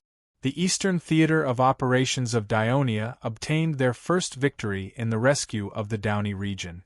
It was not until evening that Alexis and the 10th Cavalry Legion finally arrived at Asculum. After all, marching with infantry was different from riding on horseback. The army set off from Pucetti's barracks, crossed the Ofanto River, and rushed to the Carapel River. Following the flat road along the river, they sped up and finally arrived at Asculum after almost a day. If it was not for the Cavalry Legion's fast march and timely rescue, the city would have changed hands by the time the 10th Cavalry Legion arrived. Hephaestus opened the city gate to welcome the arrival of the reinforcements and expressed his gratitude to Alexis. However, that was all there was to it. The Samni's attack had caused a lot of casualties to the people of Ascrom. Hephaestus was busy dealing with the aftermath of the battle that night. It was impossible for him to have the mood to hold a banquet to welcome their savior. Of course, Alexis did not care about that. On the contrary, he ordered the soldiers of the 10th Cavalry Legion to help clean up the battlefield, burn the corpses, and even send the medical camp to treat the injured. The next day, Alexis led the army to continue north. As he was worried that the Simonians who escaped into the mountains would come back after he left a brigade of the 10th Cavalry Legion to defend the defenseless Asculum. What Hephaestus needed to do now was to send the cavalry to the east and quickly recall the large number of Asculum citizens who did not manage to escape into the city to strengthen the defense of the city. Alexis led the army to the previously besieged city of Vibenrum in the afternoon. The Simonians who were originally besieging the city had obviously received news of the arrival of Daonia's reinforcements, so they retreated into the mountains. 2 days later, the reinforcements arrived at the central city of the Dauni region, Lusnia city. Antonios, the wartime governor of the Downey region and the governor of Lusnia, Capys, the acting commander of the 11th Legion, as well as the middle and high-ranking officials of Lusnia city and a large number of citizens, came out of the city to welcome them. "Thank you, Commander Alexis, for leading the army to rescue us in time. Our Downey is finally saved," Antonios said with a smile. The appointment of a wartime governor and the trust of the Devers had swept away the haze in his heart. Even though the Simonians were pressuring the city, he was still in a good mood these few days. "During the war, you brought so many people out of the city. If you were to be ambushed by the Simonians, it doesn't matter if you are captured or captured. The order of the Downey region will fall into chaos," Alexis said half-jokingly, half-seriously. Antonios laughed and said, "With a famous commander like you, the Simonians will only hide far away. You haven't even arrived yet, but you have already brought us victory." Alexis said modestly, "In this land, only Her Majesty's fame will spread far and wide. You and I are just doing our best to fulfill our duties." "You are right." Antonios nodded casually, then went forward and gave Alexis a strong hug. "My brother, thank you very much for your timely rescue." Alexis was stunned for a moment, then immediately returned the warm hug. The small grudges between the two of them in the past few years completely disappeared in this hug. At this moment Capys, who was at the side, gave a military salute and said jokingly, "Commander Alexis, 11th Legion Commander Capys reporting for duty." "I say, Sir Capys, don't scare me. Legion Commander is only your part-time job. You are the quartermaster of the Ministry of Military Affairs. We all have to listen to your command, or we will have to starve," Alexis said, using her fist to lightly hit Capys' chest. The awkwardness of commanding and being commanded was dispelled in the laughter.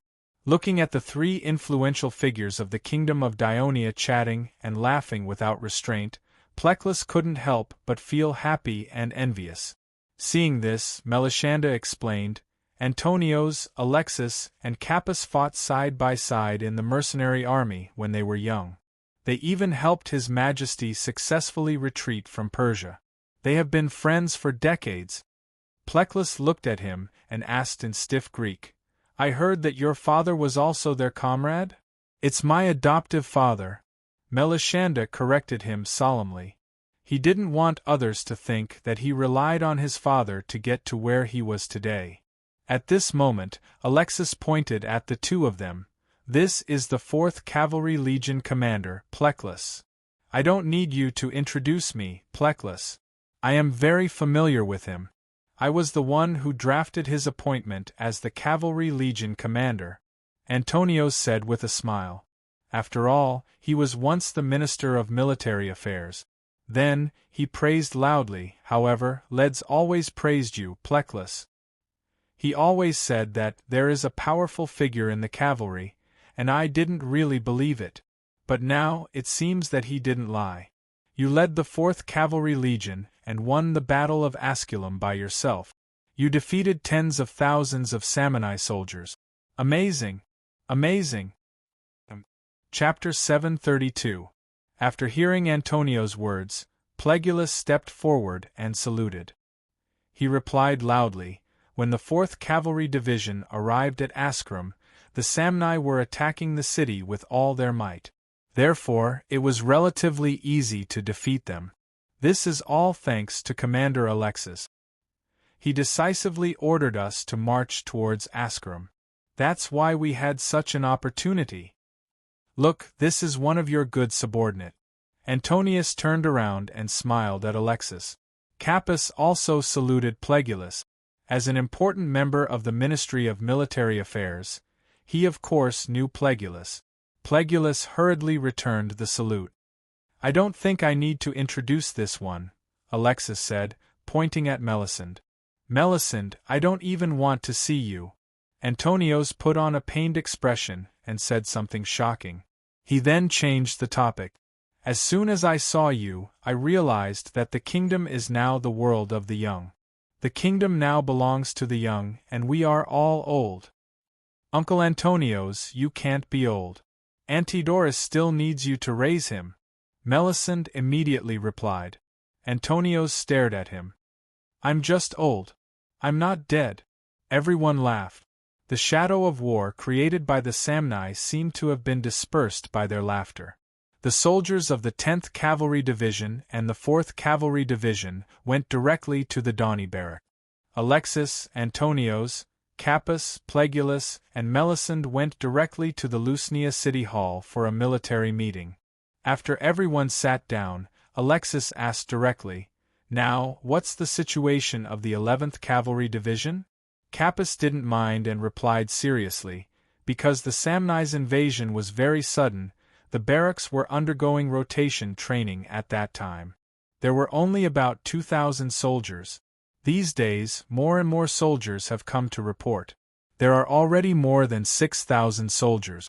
Because Askram and Weibenrum are surrounded and Groom is occupied, some soldiers can't come. I've already replaced them with reserve soldiers from Lusnia.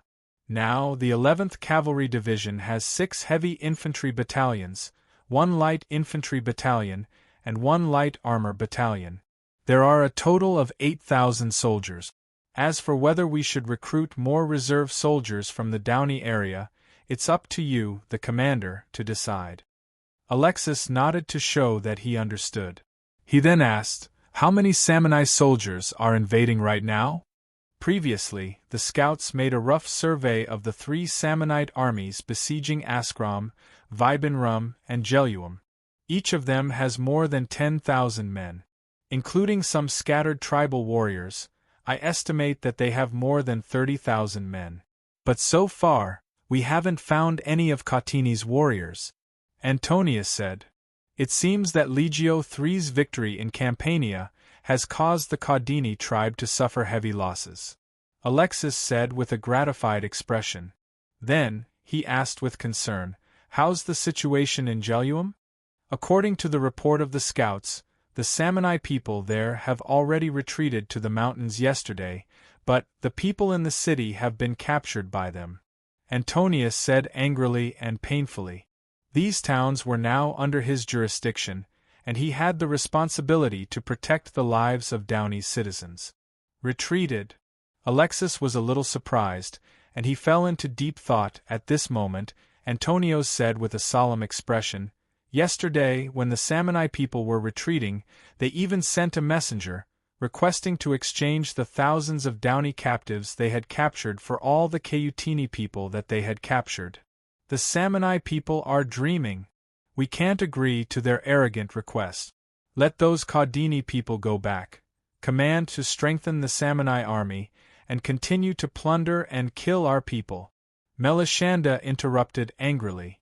Antonius frowned. "Melisande, whether or not to agree to the request of the Samni messenger is not up to you to decide." Alexis looked at him and said seriously, "This matter concerns the lives and freedom of thousands of Downey people. Only Her Majesty can make the final decision." "Yes. I'm sorry." Melisande lowered his head and admitted his mistake. He had been too quick with his words. After Alexis's reminder, he realized that he had only been thinking about the impact on the war and had not considered the lives of the captive. Furthermore, the governor of the Downey region was sitting right in front of him. Antonius nodded at him, forgiving his momentary impetuousness. He then said, "I have already sent a messenger to Thurii to report this matter to Her Majesty. I believe we will receive a reply in 2 days." Alexis nodded. This matter was not something he could worry about. He looked at the map of the Downey region on the wooden table in the middle of the conference room and said slowly, "Our reinforcements have just arrived, and the Samni people have begun to retreat. It seems like they are afraid of us, but I don't think they will stop attacking Dionia just because of this. I agree with you. The Samni people have been with us for so many years. They should be very clear that they have broken the alliance and started a war against us. Even if they want to stop the war now, Her Majesty will not let them off easily. However, from the current situation, it seems like the Samni people do not want to have a direct battle with us." Capus also expressed his opinion. Right now, the 10th Legion, the 11th Legion, and the 4th Cavalry Legion have gathered in the Downey region. In a day or two, the 9th Legion will also arrive. At that time, we will have a strong military force of more than 30,000 people. Even if the Samanai people and the Cayutini tribe have more than 40,000 people, we can completely defeat them in a direct battle. So, for the time being, there is no need to recruit reserve soldiers. However, most of the Samanai army is light infantry and they move quickly. It is very likely that they will avoid us and attack the east of the Downey region. So, Antonius. Alexis pondered for a while and said, I plan to gather the reserve soldiers of the towns in the Downey region. They will temporarily be under the command of the governor of the town to strengthen the town's defense. If they are attacked by the Samanai people, they will be able to hold on until our reinforcements arrive. So, this may affect the spring sowing in the Downey region. Don't worry about the spring sowing. I will make the appropriate arrangements. Antonius waved his hand and made a confident promise. Pleclus, send out your cavalry to closely monitor the border of the Downey region. If there is any movement of the enemy, report immediately. Yes, Lord Commander. Now, let us wait for the arrival of the 9th Legion. At the same time, observe the movements of the Samanai people and determine what they will do next.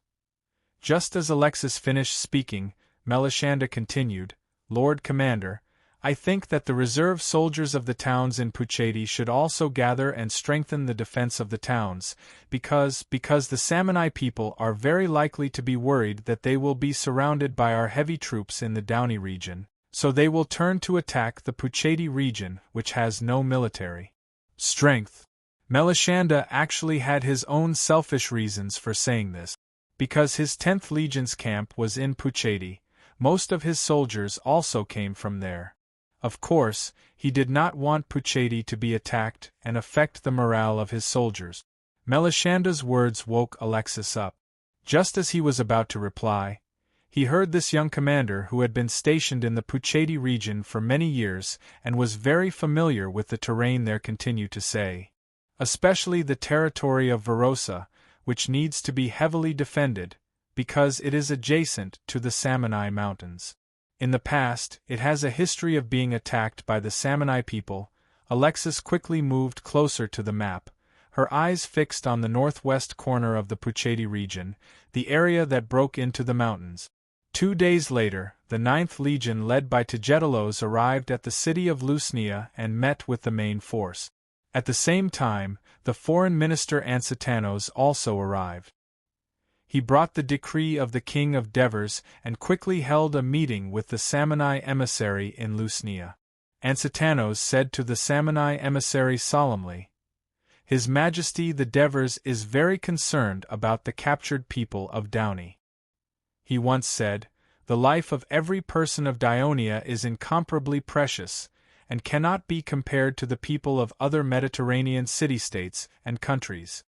Therefore, he did not hesitate to agree to exchange all the Cayutini captives for all the people of Downey who have been plundered by the Samanai people. If the Samanai people believe in the promise of His Majesty the Devers, please immediately release all the people of Downey who have been plundered, and Dionia will also release all the Cayutini captives in Campania. The reputation of the Devers of Dionia for keeping their promises was well known throughout the whole of southern Italy. How could the Samanai emissary not agree to his promise? However, Ansitanos, who had received a clear response from the emissary, looked at him again and said solemnly, Since the agreement has been reached, Dionia will guarantee that all the released Cayutini captives will be healthy. I hope the Samanai people will make the same promise and guarantee that the people of Downey who have been captured will not be harmed in any way. The Samanai emissary hesitated. He knew very well that these ferocious and uncontrollable warriors would scold and beat the captives, and they would not suppress their exuberant energy towards the women. Therefore, he said reluctantly, We will do our best to ensure the safety of the captives. Ansitanos stared at him with bright eyes and said sharply, Before we came, His Majesty the Devers once said, The lives of the people of Dionia are much more precious than the lives of the Samni people. If one person is injured, and we capture the Samni captives in the future, one life will be needed to repay. If one person dies, 3 lives will be needed to repay. Chapter 733. Ansitanos continued, in addition, His Majesty the Devers also asked me to remind you, the war between Dionia and Samni is a contest between brave warriors. No matter how many casualties there are, Dionia will not complain. But if the Samni people dare to point their spears at the unarmed people of Dionia and kill them wantonly, then Dionia will do everything in its power to vent its anger on the Samni region and let the Samni people taste a more cruel revenge. Please think about the tragic end of Dionysius and his mercenary cavalry of Syracuse in Sicily. On the surface, the Samni emissary did not seem to take Ansitanos' warning and threat seriously, but his heart was shrouded in shadow. At the same time, Ansitanos also brought the Devers' apology to Alexis. After all, the Devers' agreement would increase the number of Samni soldiers by a few thousand, which would inevitably cause more trouble for the Dionysian army in the Downey region. However, Alexis asked Ansitanos to bring a message to the King of Devers, telling him that this move would not have any impact on the army. On the contrary, he was confident that he would be able to capture more Samni prisoners in the future. With the help of Ansitanos, the words of the Devers quickly spread throughout the Downey region. Not long after, the captured people of Downey were released one after another. The people of Downey were even more grateful to the King of Devers, and they were even more proud of being Dionia. They were even more loyal to the kingdom of Dionia, and at the same time, they were even more united against the Samni people. And this incident did not only affect the people of Downey, but also the neighboring Pachetti and Masapi people. Just as Alexis's army gathered in Downey, Leotychides in Sicily also led his army to the Minoan region. Along the way, the Dionysian army was warmly welcomed by many Greek city-states such as Camelina, Gela, Paxenus, Agrigento, etc. They were delighted with the brave move of Dionia to change its previous battle plan and take the initiative to confront the approaching Carthage army. Therefore, not only did they provide a large amount of food supplies, but they also sent their own militia. When the army arrived in Minoan, it had rapidly expanded from 15,000 soldiers to more than 32,000. As the Dionysian army advanced along the coast with great fanfare, their movements had long been discovered by the Carthage people. Therefore, these days, the Carthage army did not go all out to attack the city. Instead, they focused on strengthening the camp. At the same time, as the Dionysian army approached, Montenegro began to feel uneasy. He sent messengers back to Lilibo several times, requesting the Lord of Lilibo, Carthage's colony city, and the Phoenician city-states to immediately organize the young and middle-aged citizens of Sicily, the more the better, and immediately send them to the Carthage camp in Minoan. At the same time, do not forget to send the Sycan army as well. When the Dionysian army arrived in Minoan, Montenegro had already withdrawn the Carthage army to the camp on the west bank of the Platara River. On the other hand, Leotychides did not attack rashly. He refused the invitation of the Minoans. After inspecting the surrounding environment, he began to build a camp on a few hills not far from the north of Minoan city. The two camps were about 4 miles apart, separated by the Platara River. They confronted each other for a few days and remained calm. Because of this, Leotychides' subordinates and allied generals were puzzled by the fact that he did not allow the army to attack. In order to unify their understanding, he specially made an explanation: "We have fewer soldiers, but the Carthage army has more soldiers. Moreover, the defense of the Carthage camp is quite tight. If we attack rashly, the casualties will be high, and the chance of victory is too small. We should wait for the Carthage army to attack, so that we can use the advantage of defense, kill a large number of the enemy, and finally defeat them." "But the Carthage army has not attacked us yet," Mycodames, the commander of the Agrigento army, said doubtfully. Leotychides smiled and said confidently, "Our King Devers once said, 'This war with the Carthage will be a long war. The longer it drags on, the more Dionia will be able to get rid of the impact of the drought and restore the country's normal food supply.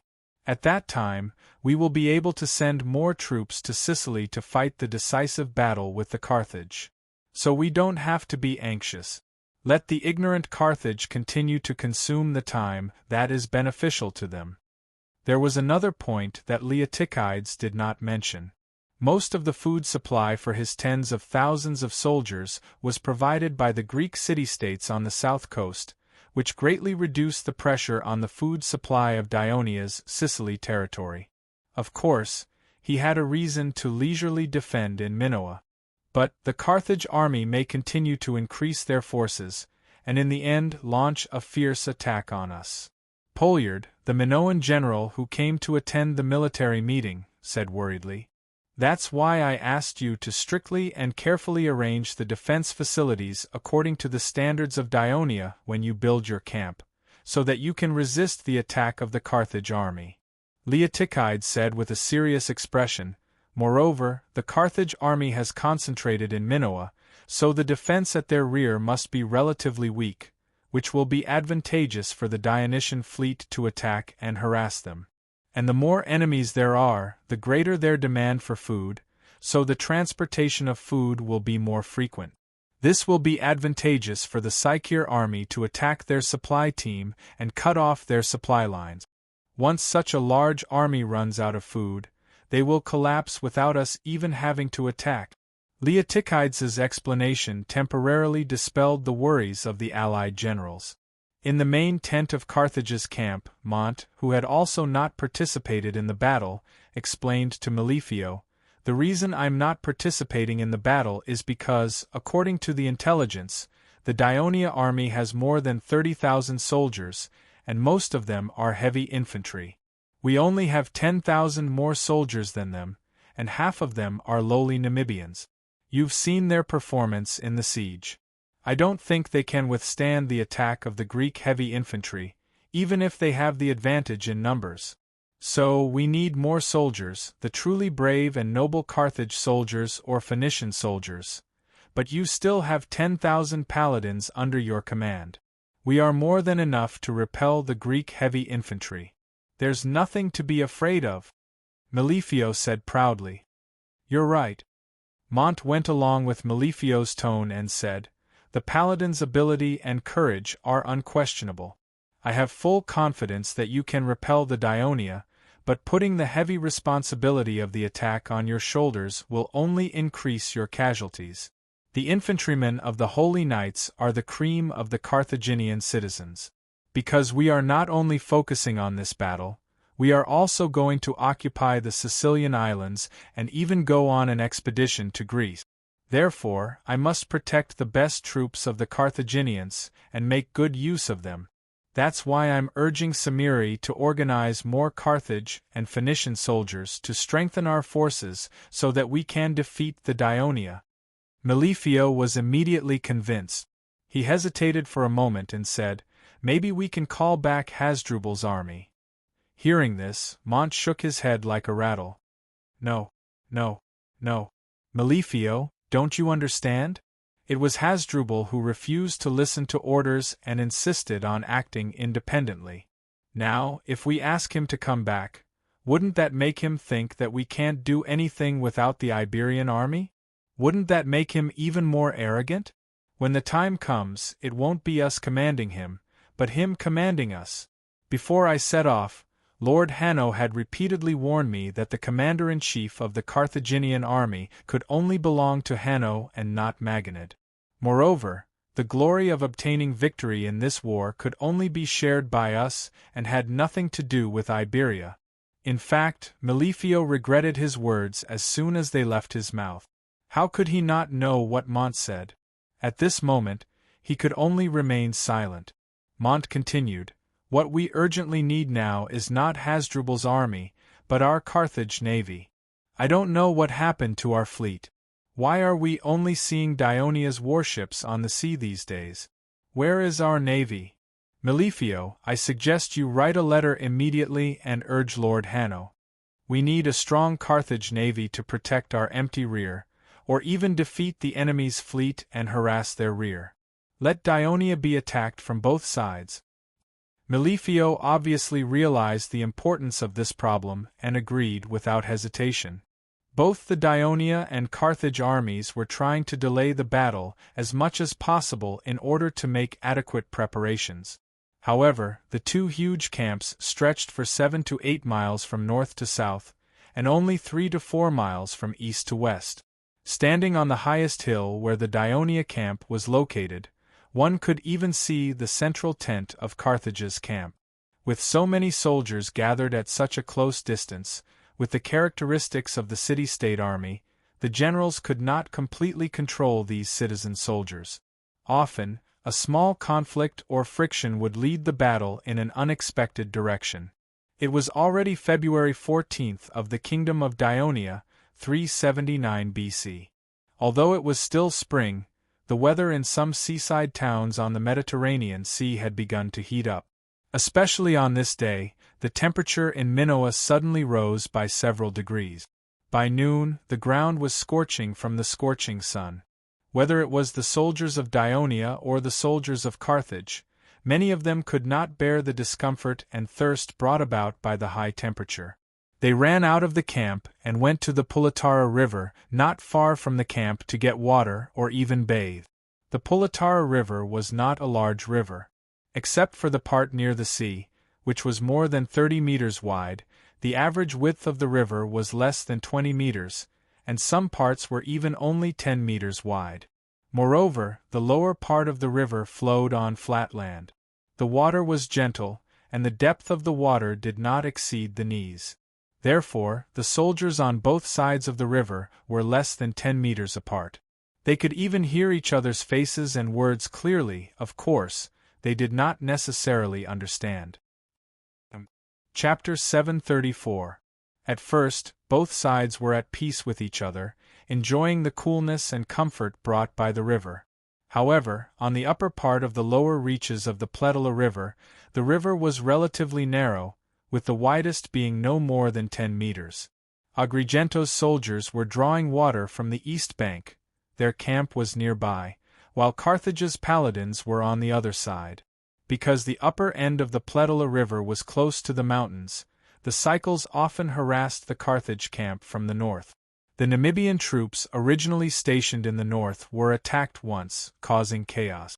In the end, Monadino had no choice but to transfer his most trusted paladins here. The full name of the paladins was Carthage's Sacred Legion. They were called the Hammer of Baal by the people of Carthage. Most of the soldiers were elites selected from the oldest noble families in the city of Carthage. They were outstanding in terms of equipment and training. These noble and wealthy geniuses used clean white cloth to wipe their strong bodies. They let their accompanying Namibian slaves go further upstream to drink from the pure river water. At the same time, they looked at the Greek soldiers on the other side of the river. Some of them were soaking in the river, while some were directly lying on the riverbank drinking water. They suddenly showed a look of contempt and laughed at each other with their companions. The Greeks on the other side of the river did not care about hygiene. They were all poor. But what they did not know was that the Greek soldiers on the other side of the river were citizens from Agrigento. Agrigento was once the second most powerful Greek state in Sicily, second only to Syracuse. Their history was even older than Syracuse. Decades ago, the reason why Syracuse was able to develop and grow was because of Agrigento's support and immigration. Even Dillon, who contributed greatly to the prosperity of Syracuse, was an Agrigento. He borrowed the power of Agrigento to sit on the throne of Syracuse. But nearly 20 years ago, the Sicilian expedition of Athens weakened the power of the Greek city-states on the island. The people of Carthage took the opportunity to let Hannibal, the patriarch of the Maganid family, become the commander and launched an attack on the eastern part of Sicily. Hannibal massacred Cimera to avenge his ancestors, but Dionysius's father-in-law, General Hermocrates of Syracuse, led the coalition of the Greek city-states of Sicily and repelled Carthage's army. But not long after, the Syracuse Democrats incited the people to kill him on the grounds that he wanted to be a dictator. Not long after, the Carthaginians launched another attack. This time, the new patriarch of the Maganid family, Hannibal's cousin, Hamilco, became the commander. This was the first time he served as the commander of the army of Carthage. His first target was Agrigento, the second largest Greek city-state in Sicily. Agrigento faced the attack of Hamilco's army. Although the number of soldiers was far less than the other side, they were not afraid. The people of Agrigento had always respected Sparta, and the military training of their citizens was much stricter than that of the average Greek city-state. Moreover, they also employed a Sparta army in the city. The Carthaginian siege lasted for more than 8 months. During this period, Agrigento won several small victories, but the Carthaginians had too much advantage. Through money and threats, Agrigento's reinforcements and mercenaries either gave up or changed sides, including Syracuse and Sparta. The people of Agrigento finally lost hope. Most of them fled to Gela under the cover of the night. The people of Carthage attacked the city, killed all the people left in the city, looted the whole city, burned the temple, and even decided to completely destroy it and rebuild a city of Carthage. But the failure of the war made Hamilco's wish come true. When Dionysius led the army to attack the western part of Sicily, these exiles of Agrigento were finally able to return home. In 20 years, the former generation of children who escaped had grown into the pillars of the city-state. Not only did their hatred not disappear with time, but it grew stronger. Although they could not understand the Carthage language spoken on the other side of the river, from the wanton laughter and contemptuous eyes of the other side, they could understand that the other side was humiliating them. So, anger burned in their hearts. When an Agrigento soldier picked up a pebble from the river and threw it at the soldiers of Carthage on the other side of the river, the Agrigento people around him followed suit. The Carthage people who were attacked immediately fought back with stones. Although the stones would not cause fatal injuries, they still hurt when they hit the body. Moreover, most people were only wearing undershirts or naked. The severe pain stimulated the anger of these young and energetic soldiers. So, some people simply stopped throwing stones and directly rushed across the river, clenched their fists, and punched the other side. The conflict between the two sides quickly changed from stone throwing to physical combat, and the scope of the conflict was rapidly expanding. The soldiers of both sides near the river were also affected and joined in the fight. At this time, the clever Namibian slaves ran back to the camp and asked for help from other holy knights. They even brought the weapons and equipment left in the tents by their masters to the river. The participation of the heavily armed Carthage holy knights pushed the expanding conflict to a new stage. A few Agrigento soldiers who were watching from the river and did not join the battle saw the arrival of the heavily armed enemy.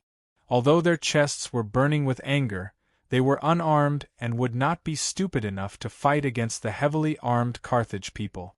So, they shouted for their comrades to retreat, but the scene was too chaotic and no one listened for a while. However, the conflict was started by the Agrigento soldiers, and it was not so easy to end the conflict. The arrogant soldiers of the Carthaginian Sacred Regiment were not willing to give up. Furthermore, they had sharp weapons in their hands, while their enemies were like lambs waiting to be slaughtered not far away. This was simply a fat piece of meat in their hands. How could they not eat it? They waved the shields and spears in their hands and stepped into the Pletala River. The comrades who were fighting before took the initiative to make a gap for them, and they squeezed to the front and stabbed the Agrigento soldiers who wanted to escape. At this time, in the upper section of the Pletala River downstream, nearly 1,000 soldiers from both sides were piled up to fight. The Agrigento soldiers at the front saw that the situation was not good and wanted to escape, But the people at the back did not know what was going on and did not get out of the way in time. The spears of the Carthage soldiers easily pierced the almost naked bodies of the Agrigento soldiers. When the screams continued, blood dyed the surface of the Pletala River red, and fear overwhelmed the anger in their hearts. The Agrigento soldiers began to flee in panic. In the midst of pushing and shoving each other, some people lost their footing and fell. They were either stabbed to death or drowned. At this time, Melifio had just returned to the central tent and reported to Monordano what he learned in the past 2 days about why the Carthaginian fleet did not appear to escort. On the way back to his camp, he learned from his adjutant what happened on the Pulatara River. He immediately rode to the Pletala River, just in time to see the heavily armed holy knights had rushed to the other side of the river and were slaughtering the fleeing Greek. The young and hot-blooded Melifio did not blow the horn to retreat and order the soldiers who violated the military order to immediately retreat to the west bank. Instead, he sent messengers to inform the remaining holy knights and holy knights in the camp to immediately rush to the Pletala River. At the same time, he ordered the naked soldiers to immediately put on their armor, pick up their weapons, and get into formation. After everything was arranged, Melifio said to the messenger next to him, "Go to the central camp and report to Lord Monadino that the Greeks took the initiative to provoke the Holy Knights, and as a result, a battle broke out. Now the entire Holy Knights and Holy Knights are in full combat with the Greeks." The messenger turned around and was about to leave, but he was stopped by Melifio and emphasized, "Slow down, don't go too fast." The messenger immediately expressed that he understood, and then slowly walked toward the main camp.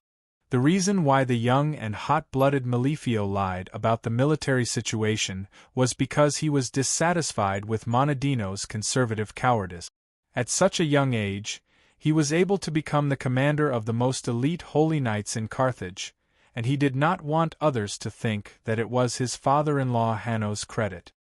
He needed to use brilliant military achievements to prove his ability, and now he thought that this was a good opportunity. After crossing the river, the holy knights chased after the fleeing Agrigento soldiers along the riverbank. The Agrigento soldiers who noticed that the situation was not good had already run back to the camp to call for reinforcements. Not long after, the heavily armed Agrigento soldiers arrived, along with some soldiers from other cities. The massacre of the Carthaginian holy knights was stopped, and with the arrival of more Greek soldiers, the Carthaginians who were fighting on the east coast quickly changed from attacking to defending due to the small number of Greek soldiers. They began to gradually retreat. Although the soldiers of the Carthaginian Sacred Regiment were arrogant because of their origins, they were indeed well trained. Not long after Melifio issued the order, they had already lined up in a square formation about a mile long and 7 to 8 rows thick on the western shore. They wore open helmets similar to those worn by the Dionysian heavy infantry, with no visor and only cheek guards, crowned with long red or white tassels. They wore thick linen breastplates, which could have been covered with fine chain mail, but these soldiers would rather wear a layer of leather armor with gorgeous colors and beautiful patterns over the linen breastplates than wear heavy black chain mail, which would ruin the aesthetic. They wore polished bronze armor on their calves, and they wore fine leather sandals on their feet. They held sharp spears more than 2 meters long in their right hands, and large copper shields more than a meter in diameter in their left hands. Each of the shields was painted with exquisite lace and patterns, which were often used by the soldiers to show off or compare their beauty. On top of that, these soldiers had enough property to provide rich nutrition to train their bodies. They were all tall and strong, and the square formation they formed was both majestic and colorful. On the right flank of the infantry phalanx were 1,000 holy knights. Their real name was the Carthaginian Noble Cavalry, and they were also formed by the children of the Carthaginian nobles. These cavalrymen were also wearing the best armor, wielding long lances that were more than 3 meters long, with high-quality short swords hanging from their waist. Their mounts were chosen from the toughest war horses in Iberia. "Attack!" Melifio impatiently gave the order.